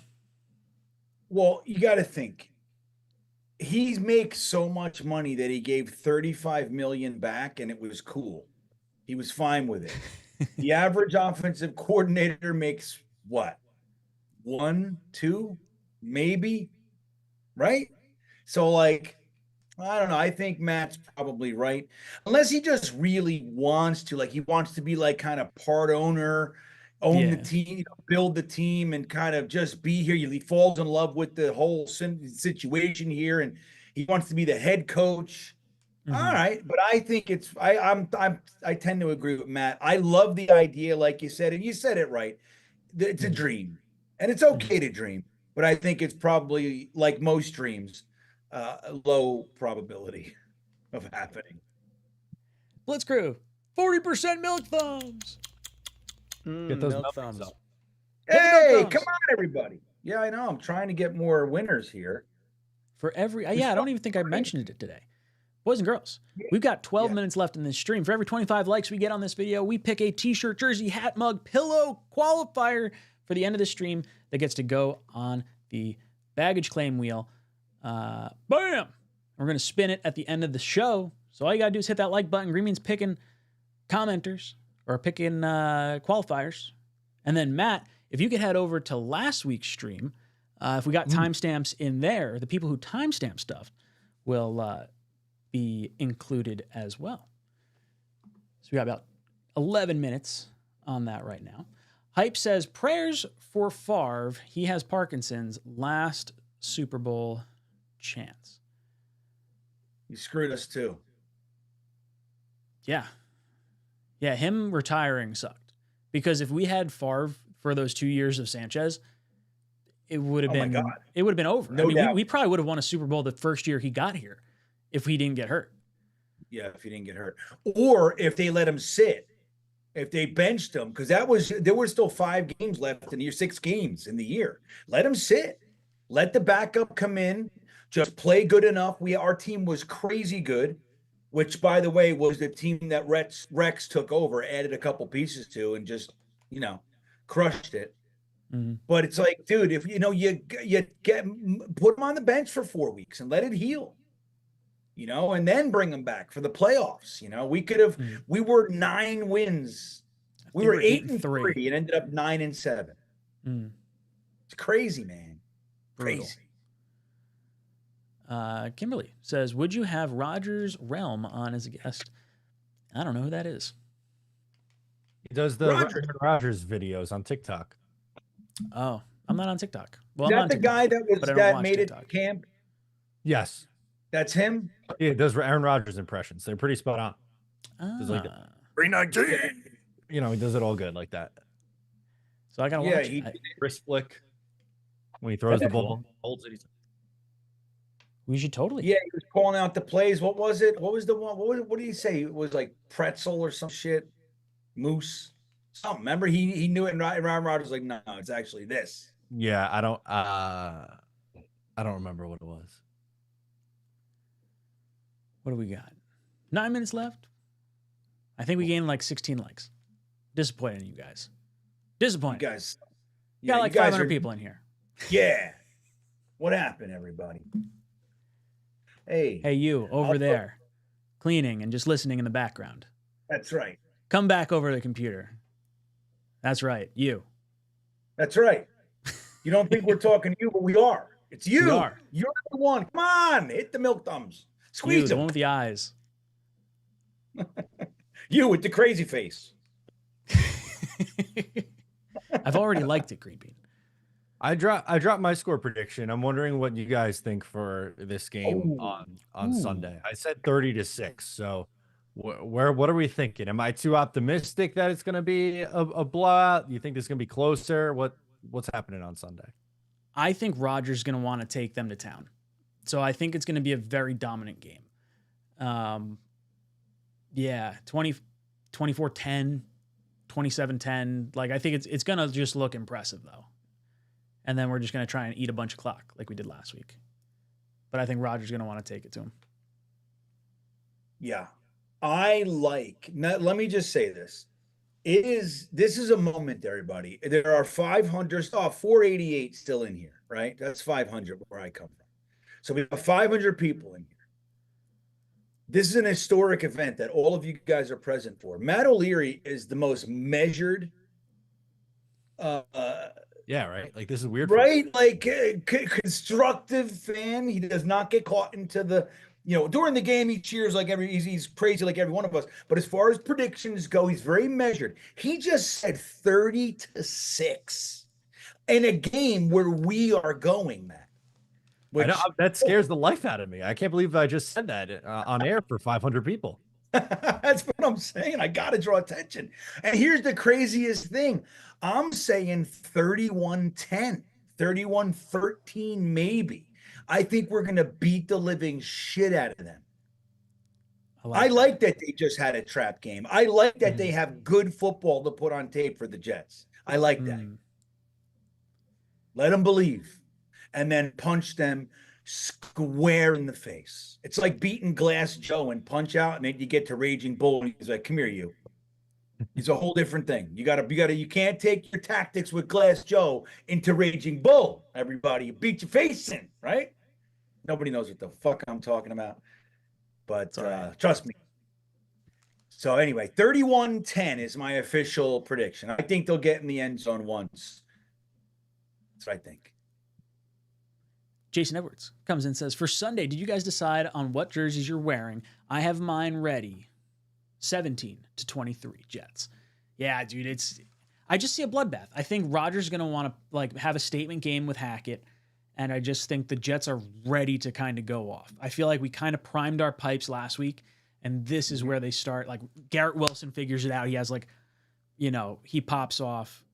But dude, we had 8 receivers with multiple receptions? When's the last time we had that? Like, spread the ball around. Everyone looks good. It's just, I feel confident. It feels nice. It's a good feeling. Here's why I feel even more confident. Because Bo Nix, you saw him running around. He looks good with his feet, like when the pocket, when everything breaks down. And Jamie and Sherwood, Quincy Williams, they're fast enough. He's been a heat-seeking missile. He's had a great season. Dude, how long have we been talking about Sherwood on this show? People telling us he's a jag, right? He's not a jag. You see it now. I think optimally, what I really want to see is CJ back this week, or is his toe still jammed up? I hope his toe's still a thing. I want to see Sherwood out there. Just, hey, take your time. What I really want is them to see. I think Sherwood made the case, and he's good in coverage too. He has, dude, if you watch his reps, dude, like he has perfect coverage reps. Perfect. So I want to see us move more to base 4-3 instead of this nickel. Yes. He's good in coverage. Let him deal with the tight ends and the running backs in his zone. He's smart. He's fast. And he will, dude, that whole thing with the Jets not being good against a run, a lot, not all of it, but some of it has to do with the fact that we got all these defensive backs out there. You know, it's like put a linebacker who's probably I'd say Quincy's got him edged out, but the second to Quincy, surest tackler on the team. Sherwood's there 9 out of every 10. He's making that tackle. So that's important, man. Like but you need, I don't like 4-2. I get it, but it's like, to me, linebackers are the enforcers. Linebackers are the meanest guys on the field. You need that. You need those guys. They identify the play and they run right into it, right into the running back. You need that shit. The defensive backs, God bless them, they wait. You know what I mean? They wait for the guy to come. They jump on him. They attack. It's fine, but it's not that statement. Like you got to, it's football. So defensive backs, like I like that it's moving more the other way because I like big snarling animals. That's what I like. And Sherwood, dude, he's right in there, man. He'll lump you up in the running game. He'll shoot that gap. He takes on the block willingly, and he's great in coverage. So I think having CJ Mosley and then, Sherwood at the will and Quincy at the Sam, I think that's best case scenario, man.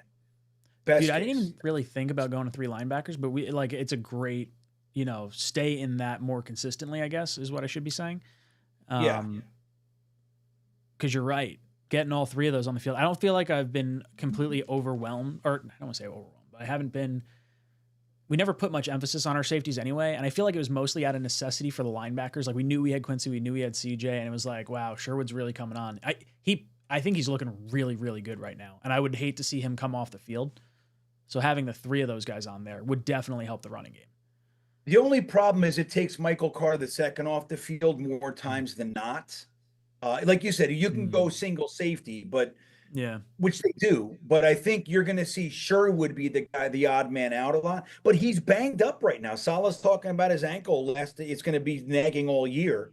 I don't like that. Let him rest. Then trim it by 10%. Keep base on, dude. We're in nickel 75% the last couple of years. So if we can get that down to 55, 60%, that's a big deal, man. And Sherwood takes every one of those reps. I like it. But anyway, you know what jersey I'm wearing? Speaking of linebackers, I wasn't planning on this. I was gonna wear. I know I was saying my sauce, and I was considering wearing my signed Quinnen. I don't give a fuck. Wow. And then I was gonna hang it up. See, there's a spot. You see it? Right here. Can you see? Right, is that the wrong Next way? to Klecko? Yeah. Next to Klecko. There's a spot. Like on this show, it doesn't show up, but like in all my streams, all my shows, because it's like a wider lens, like you can see it's a glaring hole. And it's there by design. I want to put the Quinnen up there. But I was gonna wear it, but I'm stuck. I wore my old Mo Lewis jersey the last 2 games and we won. Like there's no possible way I can switch it up right now. I can't. You know what I mean? Oh, you got to rock it. Got to rock it. So I'll be wearing Mo Lewis. It's going to depend for me if Ryan's going with the Garrett Wilson 5. Hell yeah. See, I have that one too, but I was going to say it depends on what the Jets are wearing. If they're wearing white, I think I got to go with the Rodgers Legacy white jersey. But if they're rocking green this week again, then maybe I will also be in my Garrett Wilson number 5 jersey. Well, what are they wearing? So if they do, I don't know. I don't know if they've announced it yet. No. If they go white, I'll go probably Brees. I think. What's this game? What do we get? Do we get a towel? Is it the whiteout game? Like, what is it? I don't know. They had it on their website. I looked at it. I didn't take note of like which. I got to look. Promotional schedule.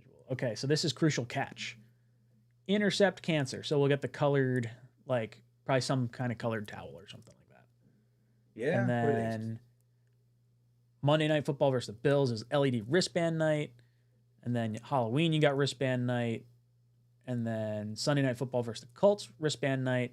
My cleats, my cause. What do we get? Seahawks. Doesn't say what we get. It just says beat. It just says a cancer? Crucial Catch. It's like the, I mean, the LED wristbands you don't really keep. You have like the whole light lit up experience. So like all 3 of our remaining night games have that. Well, you keep them. I have mine. You have mine too. I keep I always everything. turn mine in. What? Turn it in. What are you giving it back to some security Give guard? it back? I don't really What do you care. It's mean? just it's. What am I gonna do with it? It's not gonna light up by myself. If Save I could it. make It's it a light up, keep. it'd be great. It's a keepsake. I'm It's wondering junk. what that security guard. It's like it's is the thinking 3D glasses when you come out of the Ryan movie walks theater up with. and- Right. Yeah. He's like, Here you go. throws it in the No, garbage. they have a bin. You walk out the building. There's a little recycling. Like, hey, here's your little You LED think they're wristband. giving those ones back out the next week? I don't know. Like, I don't care. I'm gonna when throw you it out leave, when I you get gotta home. It drop saves off me your the- wristband. It's We're gonna get unlike lost in my car. It's gonna be in my car for 5 years. No, you get a box and you keepsake it. And then when your kids are 13 years old, you sit down and you show them.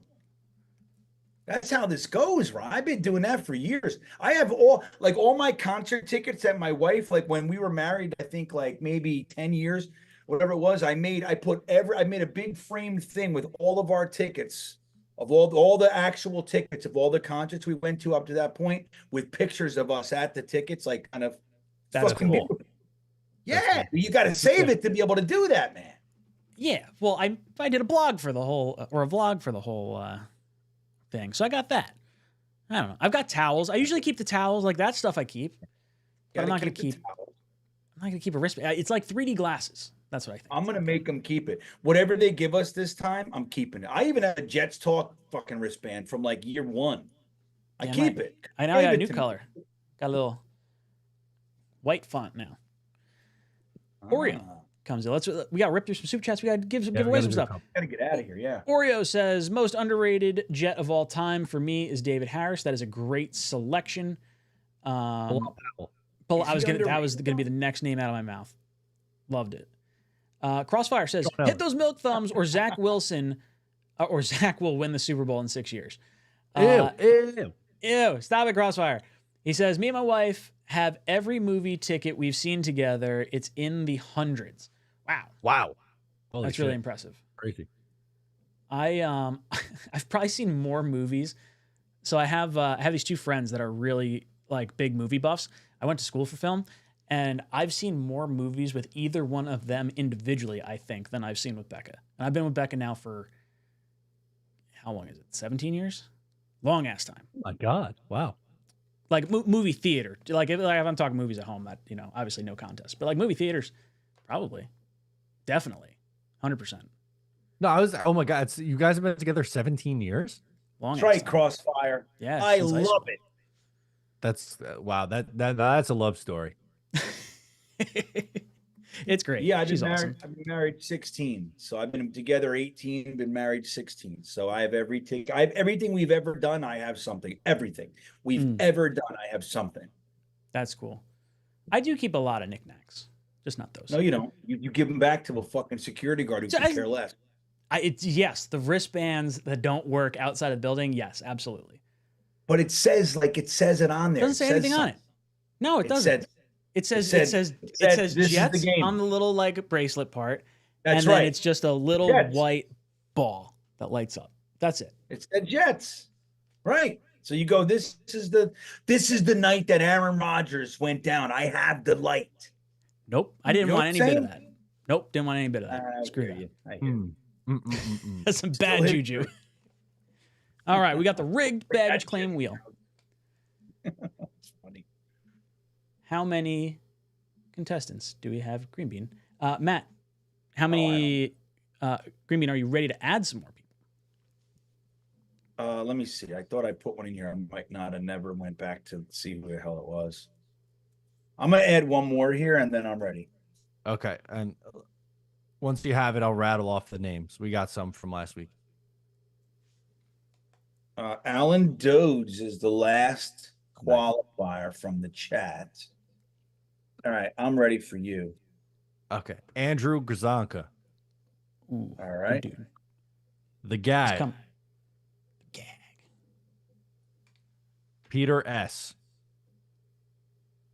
All right. Green Roman. All right. Pure Imagination.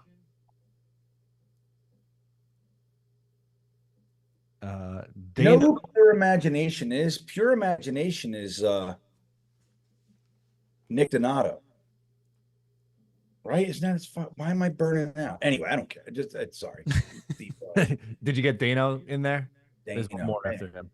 And then it's just a bunch of letters. RTWRTW. Yeah. And that's it. I'm ready. Yeah. All right. How many we got? 49. 49. Want to make it you can get one more? What? I'll get one more. Make it an even 5 up. There you go. Why not? All right, here we go. Did you win Jetstream? You're not in there yet. Let's see if this is you. Matthew Miller is the last one. Okay. Oh, Billy. All right. Random number generator says 1. 1? It went from 3 to 1. Yeah, no doubt. That's Blitz Crew all day. Let me see, make sure. That's pretty. Yeah, Blitzcrew's got it. Nice. All right. Start there almost every stream. Yeah. Oh, that's funny. That's too funny. Blitzcrew deserves it, man. He's a fucking good dude. He does, man. dude. He's like, I don't need any jersey Hell for yeah. Blitzcrew. Oh, shirt. Yeah, there it is. Shirt. Blitzcrew. Shoot me an email. I'll open it tomorrow, and then I'll remember. Jets Talk 24/7 or Talkin' Jets Show at gmail.com. Boys and girls, we have reached the end of our stream. Let's go around our panel. Give our closing thoughts. Green Bean, anything you got going on? Yeah, dude. In about 25 minutes, 10:35, I'll start the After Hours show, which is back and in full effect. We had a fantastic time last week. I will not be staying on that long again, though. I said I wasn't last week, and I did it this week. I'm saying it. I'm not doing it. We did like an hour and 40 last week starting at 10:30. I just can't. So maybe an hour, but it's going to be a blast. It's nice and quiet and subtle, and we talk about all kinds of things, Jets and other shit. So come hang out, Green Bean Jets fan, 10:35. Hey, yo, Matt, what you got going on? I'm excited to see everyone, man. Just a few days away. Saturday, we're gonna be at the lovely bar. I don't know if Ryan wants to pull up the graphics to get one more time. Pioneers. It is just a couple blocks away from Penn Station, so come hang out with us, drink a zillion beers on Saturday, and then we'll do it again on Sunday in lot E26. I'm pumped up, man. I am ready. We've talked about this for months now, and finally coming to fruition. So let's do this thing. Let's go take down the Broncos, and let's have a friggin' awesome tailgate. I'm so excited to see all you guys out there. Guys and gals, this is Talkin' Jets. We'll be back here next week after a Jet win, Bronco loss. Jets.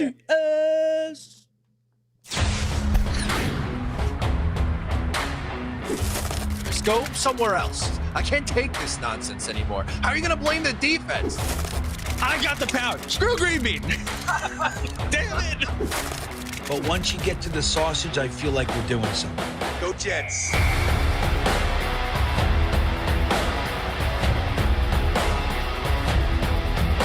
And that's the other part of this is people are insanely jealous of this show. This show gets the best of the best, and it does a different way with positivity. He scores! Ow, my head! No, come on. What would you give up to see a Jets Super Bowl? All of my friends and family. Hit those milk thumbs, boys and girls. Freeze frame. Hold on to your underwear, ladies, and stand by, bitches. It's now time for Talkin' Jets with your hosts, Matt, Ryan, and Green Bean.